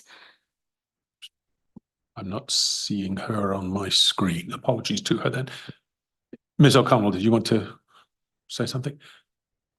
Just related to the servicing question, staff are in infrastructure do review capacity as part of applications that are submitted. They're in constant contact with our asset management folks, so they're well aware of areas in the city where there's issues related to capacity of either storm sewers, sanitary sewers, or water capacity, where an application like this would cause impact. So that's not the case in this application. I just want to confirm that. Okay, thank you very much. Thank you. And with regards to the joint use and maintenance agreement question, staff felt that it was necessary to apply this condition to address any common landscaping, common walkways, anything that might be in common between the two buildings, as it appears that there's a lot of shared space. Thank you very much. Any other questions for Ms. Linker? Okay. Now moving to the fun part. So obviously we are aware there are a number of people who've obviously in the room very interested, and that's absolutely wonderful. A number of people have indicated an interest in speaking, and that's absolutely fine as well. We will provide you, anyone who wants an opportunity to speak, you will get an opportunity to speak. I would encourage you though, to the extent possible, if someone has already said what you want to say, that you don't, repeat it in extenso. If you just want to indicate, yeah, I agree with the first, completely agree with the first person, or agree with the first person with the following little caveat, that would sort of help us, help us proceed.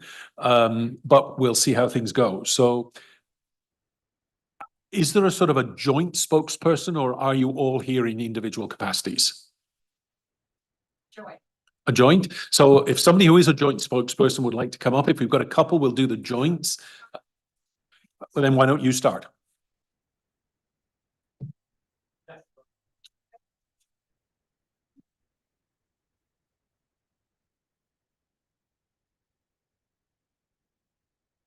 And so if you could just, for the record, identify yourself, municipal address, and the capacity in which you're speaking. Here we go. Hello, my name is Heather Mitchell. I'm the chair of the Westboro Community Association. I will give my municipal address privately for privacy reasons. Thank you very much. Thank you for inviting us here this afternoon to express our views on the proposed development at 370 Princeton. I'm Heather Mitchell, chair of the Westboro Community Association. And we also have board members here, Tim Gray, Scott Burton, and Maria Lunny, who is a neighbor and a board member in this project, in attendance, who participate in our planning committee. I find it charming, Mr. Chown, as overview of the issues. I'm afraid, Murray, it's a little incomplete because you don't know what I'm about to say today. So I have a few more things to add to my concerns. We oppose this project in its current form. We would ask that the severance not be granted until the proposal is amended. Here are the reasons. It does not conform to the bylaw. I'm going to talk to you about the Westboro infill study that was conducted a number of years ago. The community approached Councillor Jeff Leeper to look at what could be done to regulate the unbridled development occurring in our neighborhood. This resulted in an exhaustive study called the Westboro Infill Study. The objective was to identify where in the community more intensive development could occur and provide clear rules on the size and scope of the dwellings. The idea was to ensure neighbors would have some idea of what could be built next to them, and developers would have a clear understanding about what they could and could not build. The WCA, neighbors, developers, architects, as well as our city and our councillor and all their staff, spent a considerable amount of time and energy to develop this plan. My predecessor, Gary Luddington, was deeply involved. Some of you may know Gary, remember him, as was I, a little more peripherally than Gary. I feel certain Novatech was indeed consulted, and perhaps even the developer here. Many people were consulted. The infill proposal was turned into the bylaw that you see before you now in 2021. We thought it would improve the sense of trust between our community, the city, and our developers. We thought it would be fair. We thought we wouldn't be here today. We know the bylaw has been working. We've seen improvements in the development process since it came into effect. A number of projects have moved forward since 2021 without the need for variances. Imagine that, no variances. It has clearly set a benchmark that many developers were able to work with. But that is not the case for this project. The ink is barely dry on the bylaw, pardon the metaphor, and they are asking for multiple variances and permission to build 2 buildings with 8 dwellings in each. So the variances we oppose. The bylaw for this corner lot envisions a building with a maximum of 6 units, not 8 units. It says it in the bylaw. The infill study came up with that number. The city's own notes to you in the application say, quote, the subject site being a corner lot on local streets is intended for higher density development compared to interior lots on the local streets to a maximum of 6 units, not 8, 3 stories in height, and prioritizing soft landscaping. This is in their own note to you, yet the city has gone ahead and approved 2 buildings with 8 units in each. There is no logic to this. This is what the bylaw says, and we've gone from 3 units to 16, is that right? Also, logically, if the severance is granted, only one side of the lots is a corner lot, and therefore only one would be permitted a 6-unit, not an 8-unit building. The other side of the severed lot would therefore not permit a 6-unit, not an 8-unit building. Nowhere in the infill study did we contemplate 2 6, let alone 8-unit buildings on a corner lot. I know, I was there. In terms of the fulfillment of the density in this area, going from 1 to 6 surely fulfills one of your tests. It doesn't have to go from 1 to 16. Reduction of corner side yard from 4.5 to 3.0 meters is not minor in our view. It is a significant change from the bylaw. And when you layer all the other minor bylaws, the aggregate, we're talking about major changes beyond what was contemplated in the infill study and in the current bylaw. To the point about community consultation. The WCA has spent a considerable amount of time consulting neighbors about this project to obtain their views. This involved door knocking, talking one-on-one, leaving flyers, posting information on our channels, and contacting people by direct email. So intense was the interest, we held a meeting on short notice on July 10th that went over the allotted time and was attended, I'll be right with you, and was attended by 20 or more people. Many who are here today or who have written to the committee with their views. The WCA also met with Novatech twice to discuss the project. We thank you for that. But how much community consultation did the developer themselves do directly? Have they listened to the concerns of neighbors? Have they talked to the sensitive institution that is right across the street from this building? The residents we spoke to have not been approached by the developer or their agent as directly as we have. In conclusion, please consider carefully the correspondence you have received from neighbors that goes into more details about these variances and does raise issues about parking, safety, security, and more. I still think, although this may not be what you're going to contemplate in terms of bylaw, these things should be reviewed in context of the bylaw that the variances are being sought. These neighbors have experienced development all the time in their front and backyards in Westboro, and they have welcomed it, but they do not welcome this project. We feel the rug has been pulled out from under us.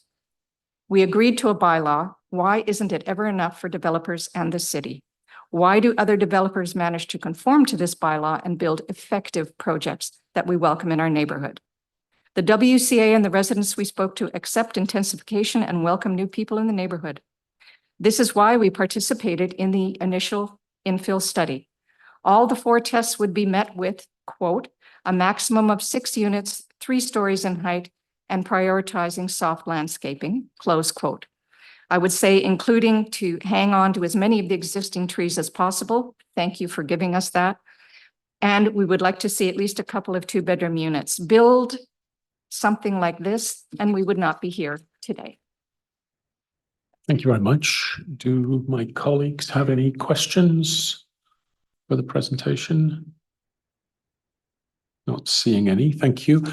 In view of the fact that you have a written text, would you mind providing a copy of that to committee staff along with I will email it to staff later. along with your address, if you don't mind? Yes. And I thank you. And I appreciate the issue about confidentiality. Okay, sir, if you'd like to come up. Have a slide deck you should have. For Okay. Heron Cooper.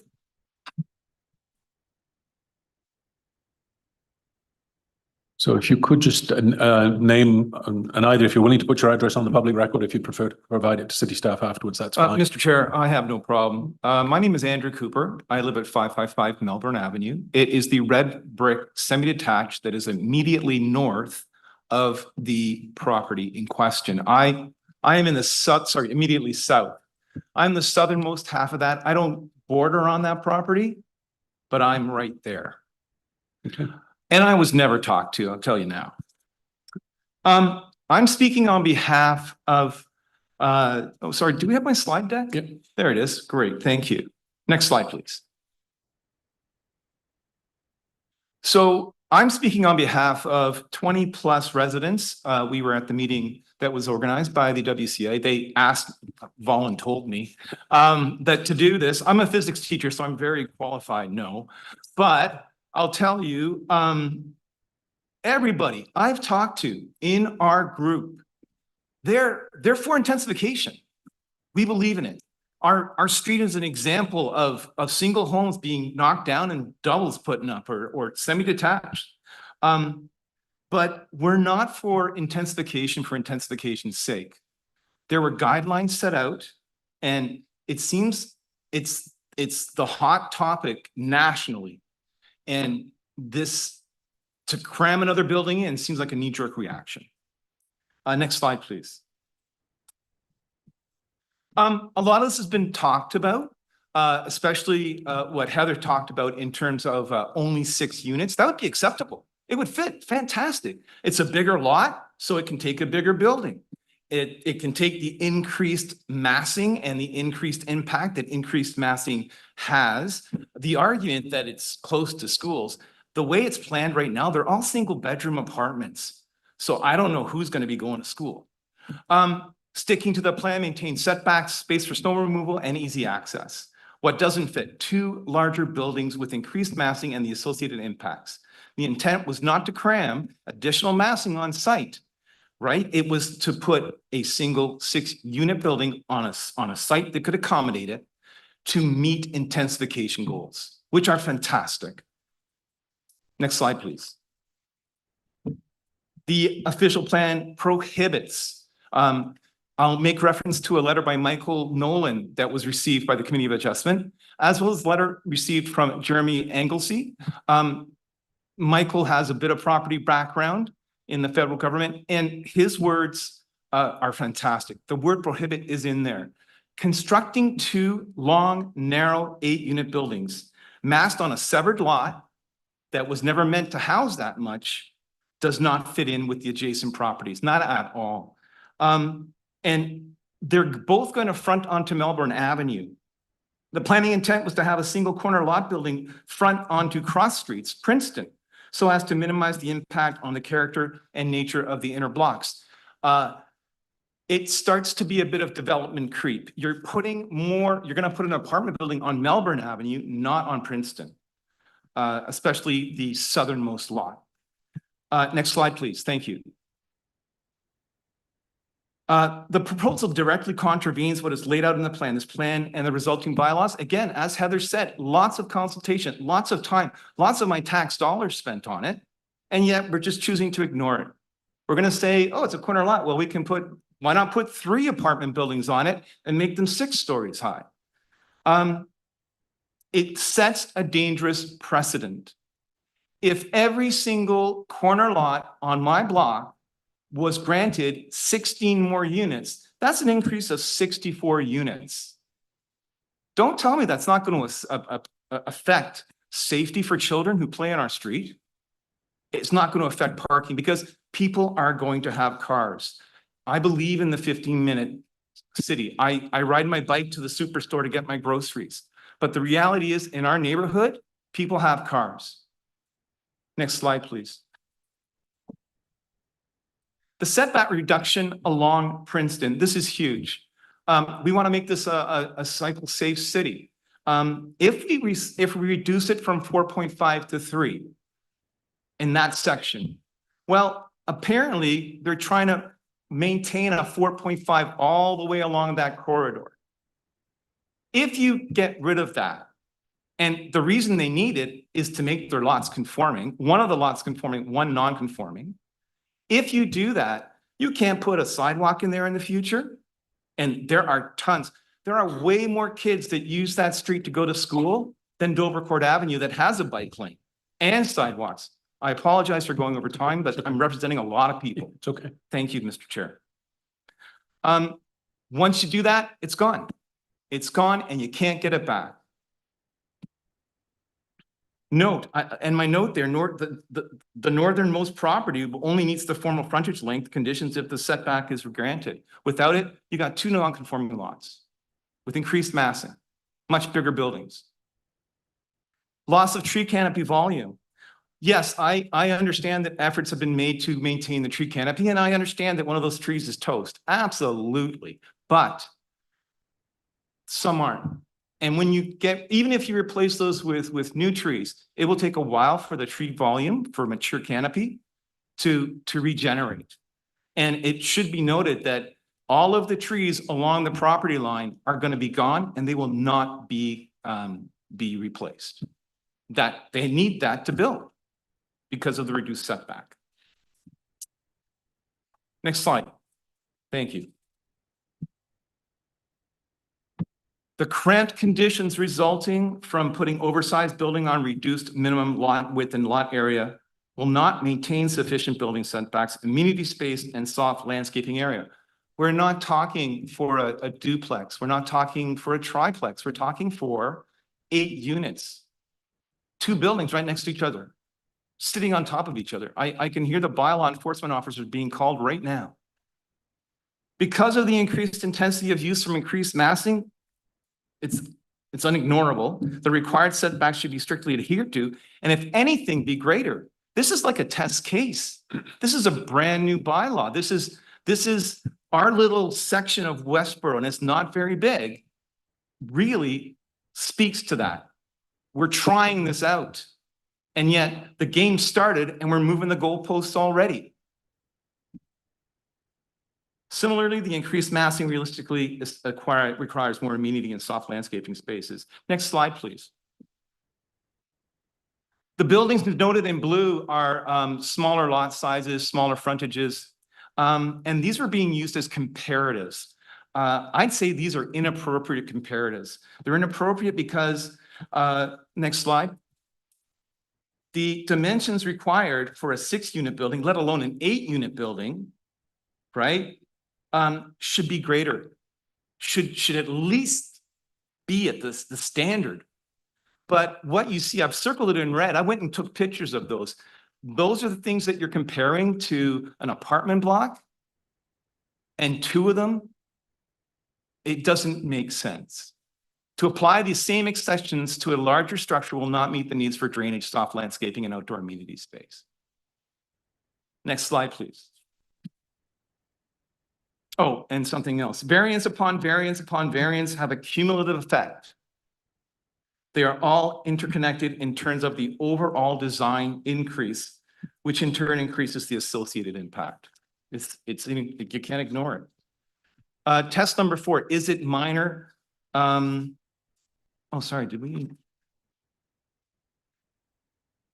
Sorry, can you go back to the last slide? I'm so sorry. No, You're going ahead. Sorry. No, it's your last slide. You mean the previous slide. Previous, sorry. My apologies, Mr. Chair. So those compare. Okay, Yeah. Please, next slide. My apologies. Yeah, you spoke to that slide. You guys do this all the time. My goodness. Parking and safety concerns. People will own cars. Now, I've gone overboard. Maybe 16 units, 16 cars might not be true, but we can expect half the residents, maybe more. Maybe it could be more if there were residents that had a couple living in an apartment and both people in the couple had a car each. We don't know. I don't know if there's studies on that, but there will also be visitors with cars, guests, deliveries, contractors, and other vehicles coming and going. And if it was a 6-unit building, yes, we could absorb it, but not 2 8-building structure, 8-unit buildings. That's why we said 6. That's why we said corner lots can house 6 because they're bigger. The cars would create a narrowing of the conduit provides for children and students headed towards Nepean High School. 6 units, probably not a problem. 16, maybe. Broadview, Dovercourt, Community Center, many cross the traffic lights at Churchill as well to go to the schools. And talking about schools, if you built a 6-unit building that had 2-bedroom apartments as opposed to 1 bedroom, maybe you would get families that could afford those to send their children to the schools in the area. But as it stands right now, that's not the clientele you're going to get. Since the proposed buildings front onto Melbourne, there will be more deliveries and service people on Melbourne, plus the parking spillover from Princeton. This affects the safety of our children. Our children play basketball. Our children play tennis in the street. They throw a ball to play catch. There's young children who might dart out to see a friend across the street. My son used to run up the street to go see his friend up the street. The hill at the top of our street is a rite of passage to go down that on your bike when you're learning. We had a bike rodeo in the middle of our street. It just happened like that. Our street has a real community going with it. Next slide, please. In conclusion, and I'm sorry about my length of speaking, any construction of an apartment block on the corner lot at 370 Princeton should be done in accordance with the city plan and associated bylaws as they stand, considering the impact on the immediate neighborhood.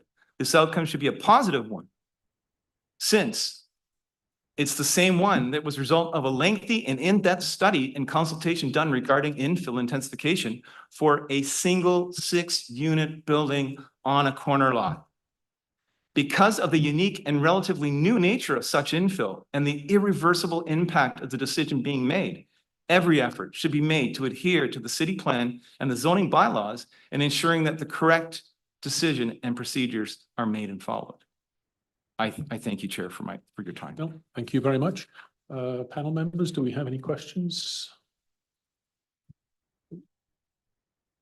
Not seeing any hands up either in the virtual world. Oh, Ms. Tremblay.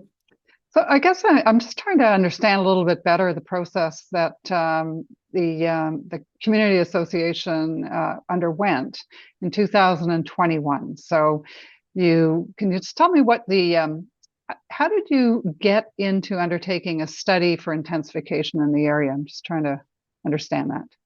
So I'm not part of the Westboro Community Association. Heather or Tim could probably answer that better. Okay, so the only reason I asked is because you were referring to the bylaw and the standards that were established in 2021. So I thought perhaps you had been involved in the process. But no, so to get the answer from Ms. Mitchell would actually be very helpful. And Ms. Mitchell, the other thing I just wanted to mention is we will, and Mr. Chair, I don't mean to be presumptuous here, but I think we're going to reserve.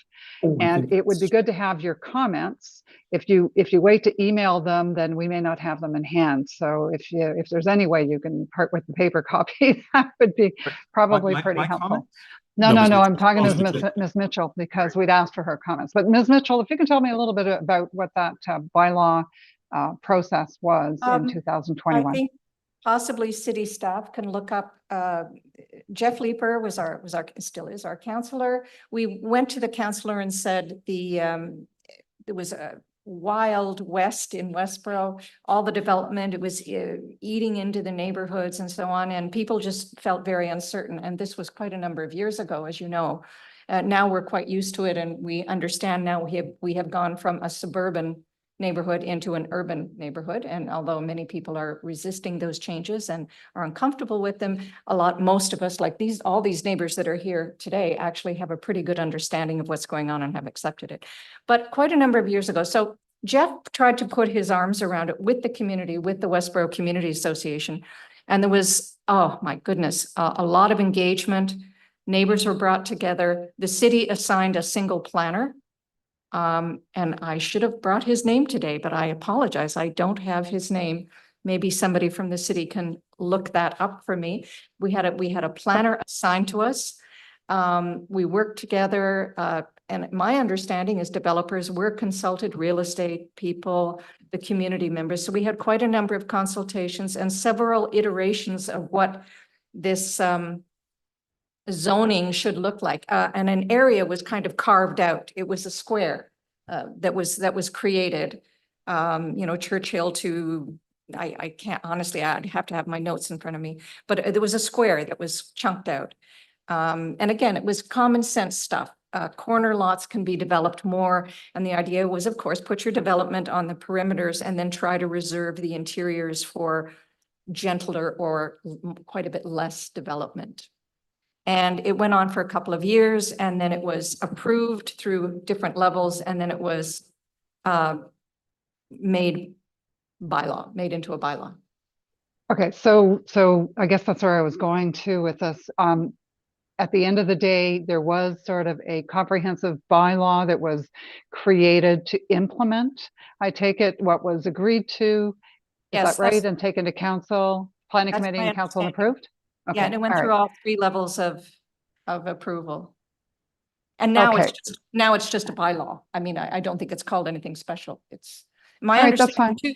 My understanding too is it's been reviewed in the context of official planning and even the bylaw studies that are going on now.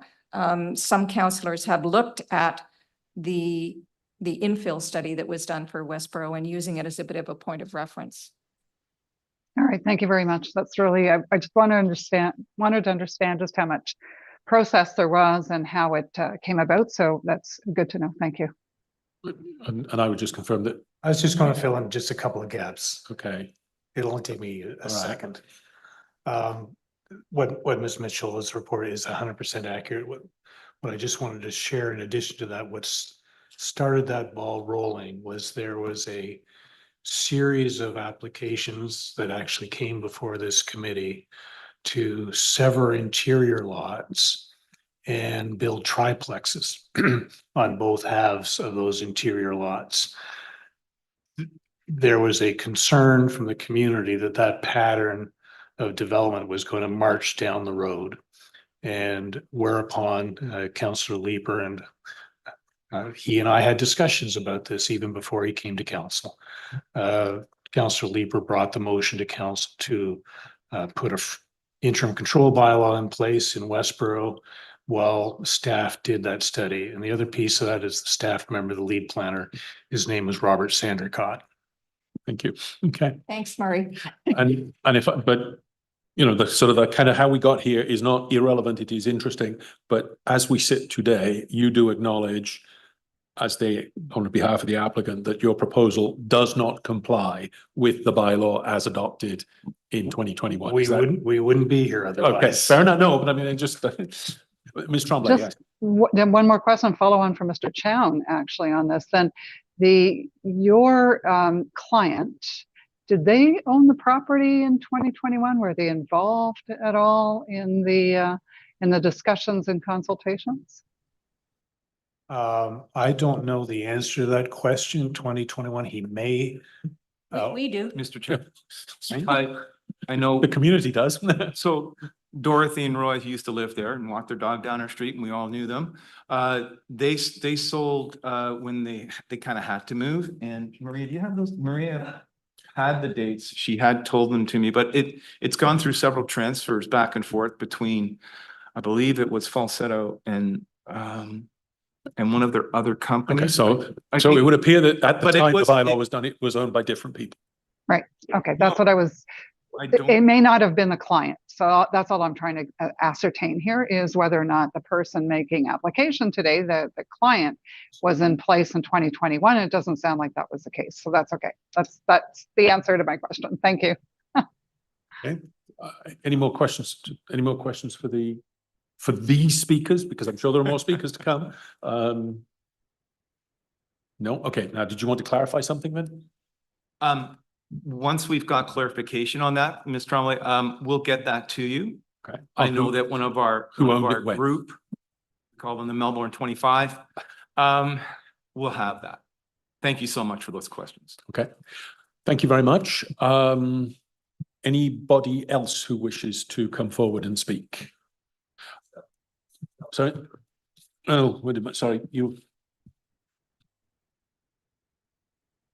Yeah, okay, so Stuart Dewar, you're next on that list, sorry, yes. And if you could just for the record, name, address. Yes, hi.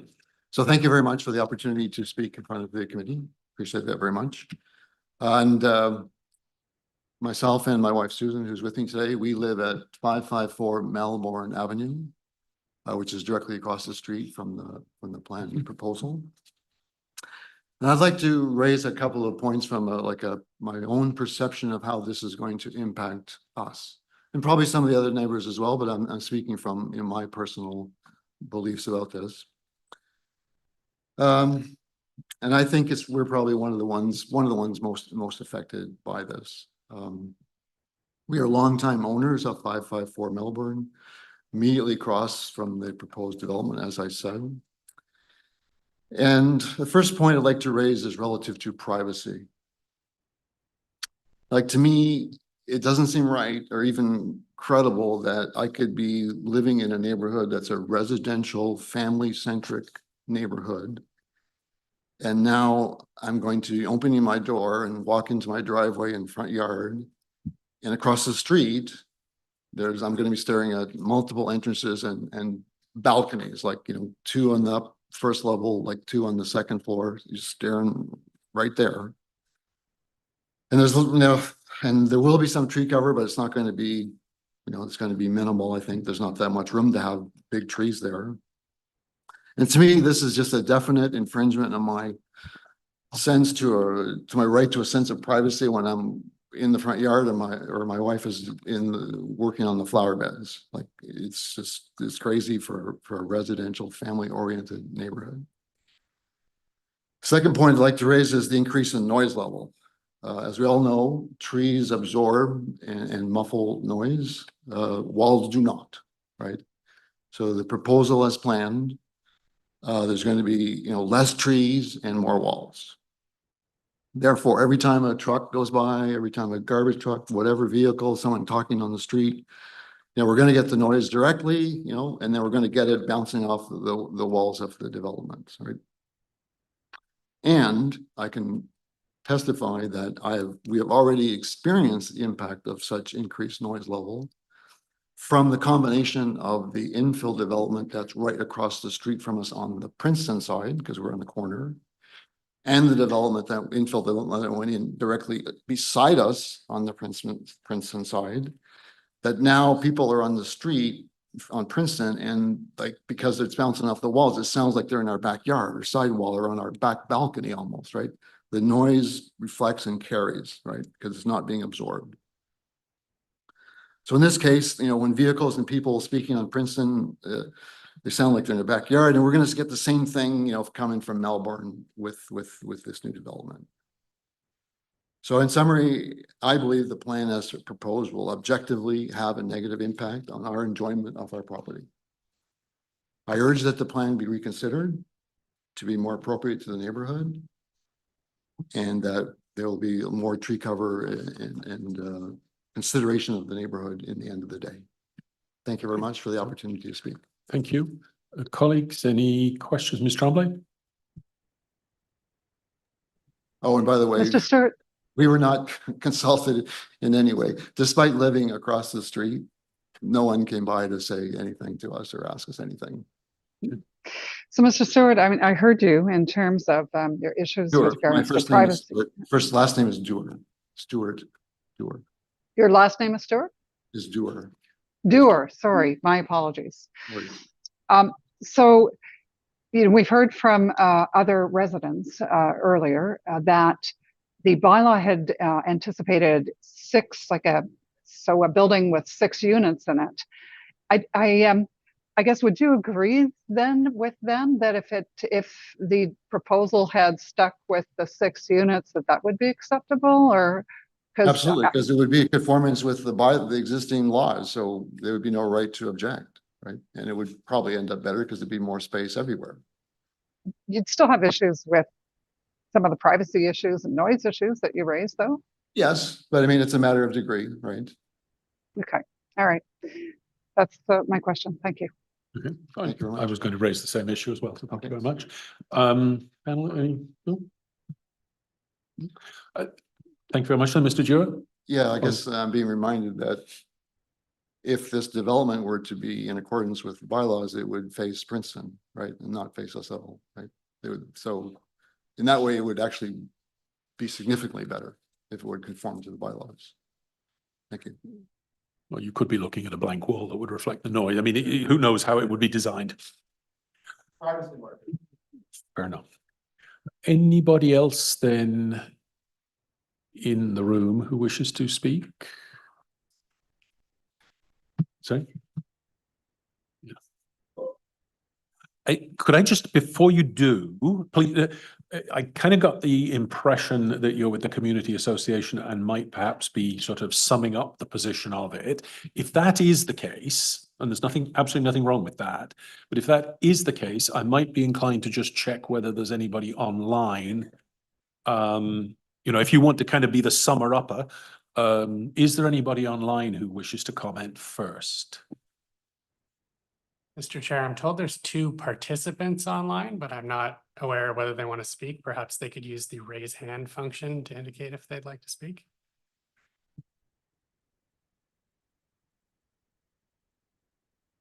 We're not seeing anything, Mr. Chair. Okay, thank you very much. In that case, please go ahead.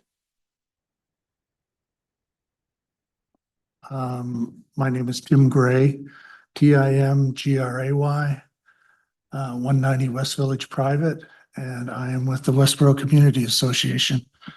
There's just 2 points that I want to kind of start with.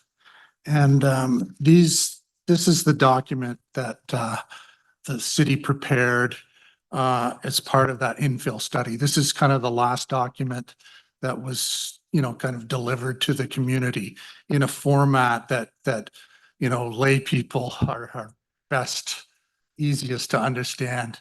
It's Could you identify the it's document called other than the just policy and regulation by area. And I'll give it to the chair at the end. But it was online and you know, it was easy to get. Just so what it did is it kind of broke down the you know, focal points of the whole, you know, infill study and the bylaws that, you know, were created because of that study. And there's a section in here about front yards, and it says front yards are semi-public spaces and key to the streetscape character. So, and then under, you know, it's broken down in the 4 different zoning areas, you know, that related from the infill. And naturally, the one we're here to talk about today is that corner lot designation. So under that, and as a matter of fact, all of them, they talk about this front yard averaging. New developments must align with the adjacent properties. So that means, you know, in my humble opinion, that the setbacks for new developments should align with the existing homes on, you know, each side. So, and I know some of you weren't really involved in the infill study, but one of the things that the planners talked about was this, they called it framing, and they using the corner lots, you know, the densification in those corner lots to, you know, frame the block. But part of that was, and when we talked about it, was that they would use the setbacks to frame the blocks. So they wanted a consistent setback, you know, on all sides.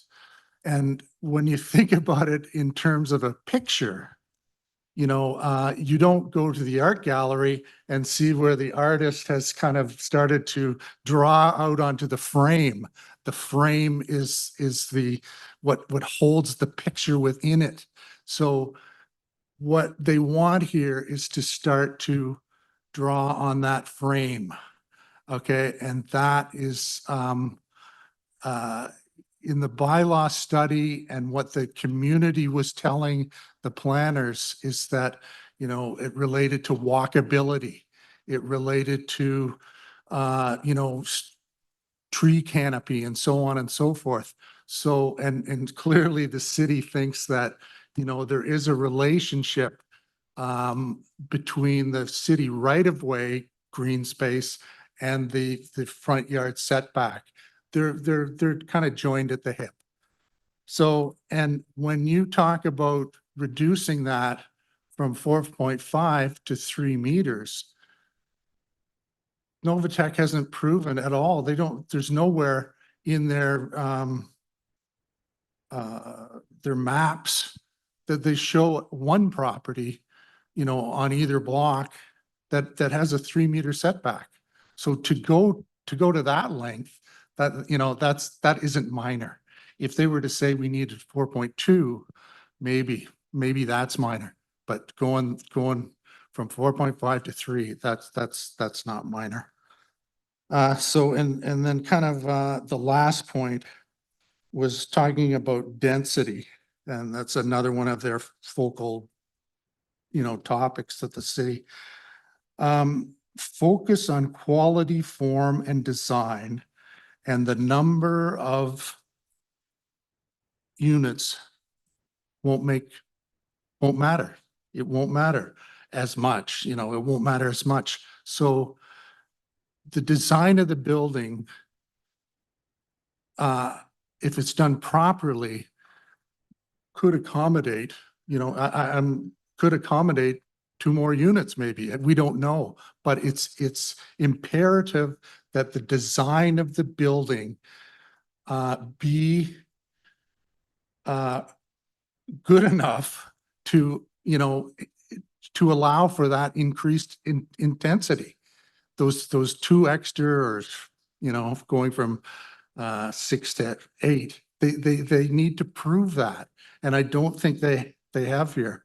So really, and in part, one thing that I'm just kind of blown away by on this whole project is the functionality of this project. I mean, it's got 12 different entrances.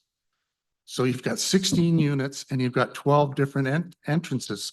4 of them are these crazy stairwell things to reach the bottom units. And then, and kind of the thing that has upset me the most is that the handicapped units are kind of tucked around the back. So really, there's no common space in the whole thing at all. And I was thinking, you know, what would it be like for a handicapped person to wait for you know, paratranspo to come? Where would they wait?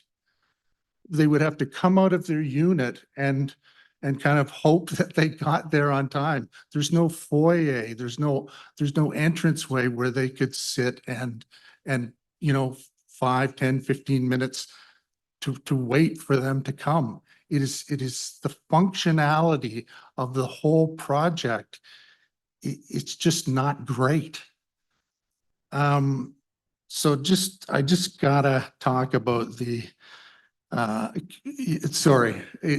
You're already 2 minutes over. Okay, So. just the community involvement and Novatech's, you know, outreach. Yeah, they outreach to, you know, 2 of us. And we're not here to, we're here for the community. The community reached out to us. The community asked us to have a meeting, and we organized that at the Dover Court Community Center.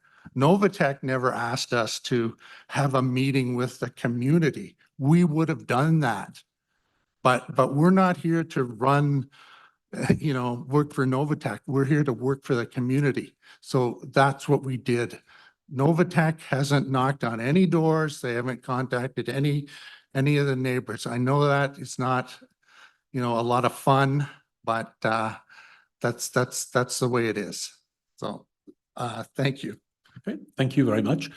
Colleagues, does anybody have any questions? No? Okay, thank you.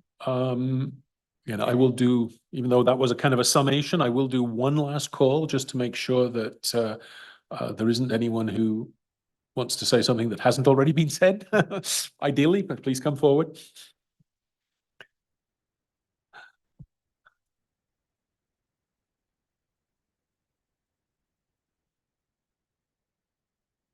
Good afternoon. Thank you for this opportunity. My name is Jean-François Jolette. I live at 381 Princeton, which is across the street of this project, the northwest corner. I was not planning to talk today as we were well represented by the Westboro community as well as Stewart. However, few points just trigger me to come down. Today, I've been living in Westboro for the past nearly 20 years. And I've seen developments in the neighborhood for at least identification, at least for the past 10 years. We keep looking at these minor variances in isolation. Sorry, I have a pacemaker and these things are not good. So if you don't mind. Le problème, c'est qu'il faut l'enregistrer puis le diffuser. Okay. Si vous l'utilisez pas, Yeah. on peut pas vous entendre. Okay, that's good. I'll try to do my best. Sorry, it's going to make me wobble a bit. So where I was going with that is that we've seen many projects over the years, and we don't look at the global minor variances that were already provided, especially on the convent sites, which was an increased number of houses that were created. Also, recently, there was that cornerstone at 379 Princeton Street, where a minor variance was granted to reduce the parking space. So these people already parking in the street. So I'm just asking this committee to look at the global minor variances that were already granted in the area. And finally, one thing that triggered me to come down here is the fact that we have a developer that's just saying, I don't care about safety. And that's a real concern to me. Thank you. Sorry for the shaky voice. Quite all right. Thanks. Thank you very much. On your point about the cumulative effect in the neighborhood, I'm not, my colleagues and committee staff can correct me if I'm wrong on this one. I don't think we're actually able to take that into account as such. In certain cases, and city staff know my views on this one, there's a thing called streetscape character analysis for certain considerations in the bylaw itself. There is a requirement to look at a street in its entirety and see whether what is being proposed fits with the streetscape character. I'm not sure that in this particular instance in the bylaw that we have that, but we will be mindful of your comments nonetheless. So colleagues, did any, again, on screen, if anybody wanted to say anything at this point? No? Okay, but thank you very much. We appreciate that. Again, just to ensure that everybody has had the opportunity to say what they feel needs to be said. I'm not seeing anybody else in the room, and I assume nobody else online has indicated no? No speakers online, Mr. Chair. Great. You have had your one chance, sir, I'm afraid. You only get the one kick at the cat. The developer or the proponent being the only, they do get the right to sum up.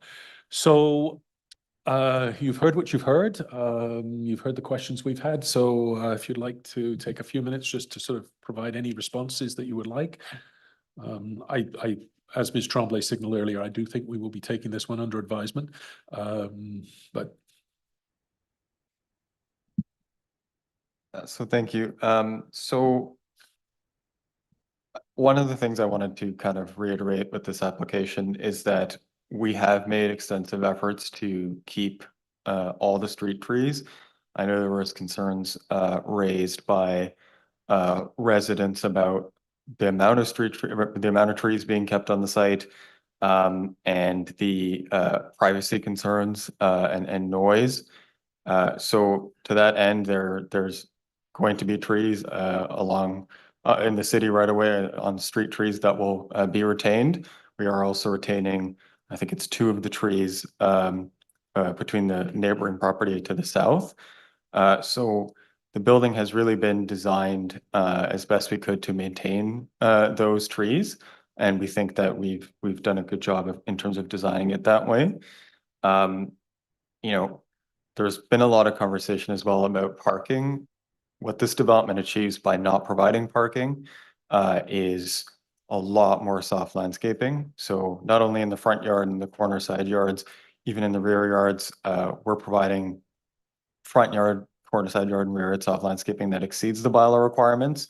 You know, there was pictures earlier that were put up of developments, similar infill developments that don't have the kind of front yard soft landscaping that we're providing. So when it comes to things like drainage and tree retention and preservation of those soft landscape areas, we think that this project achieves those and is able to do that. And so we again go back to the policy of the Westboro overlay that speaks to regulating, you know, the form and function of the building rather than the number of units. Despite the increase for the number of units to have 8 units within this form, we're able to do all of that and keep a 3-story form, which is appropriate for corner lots as per the Westboro overlay.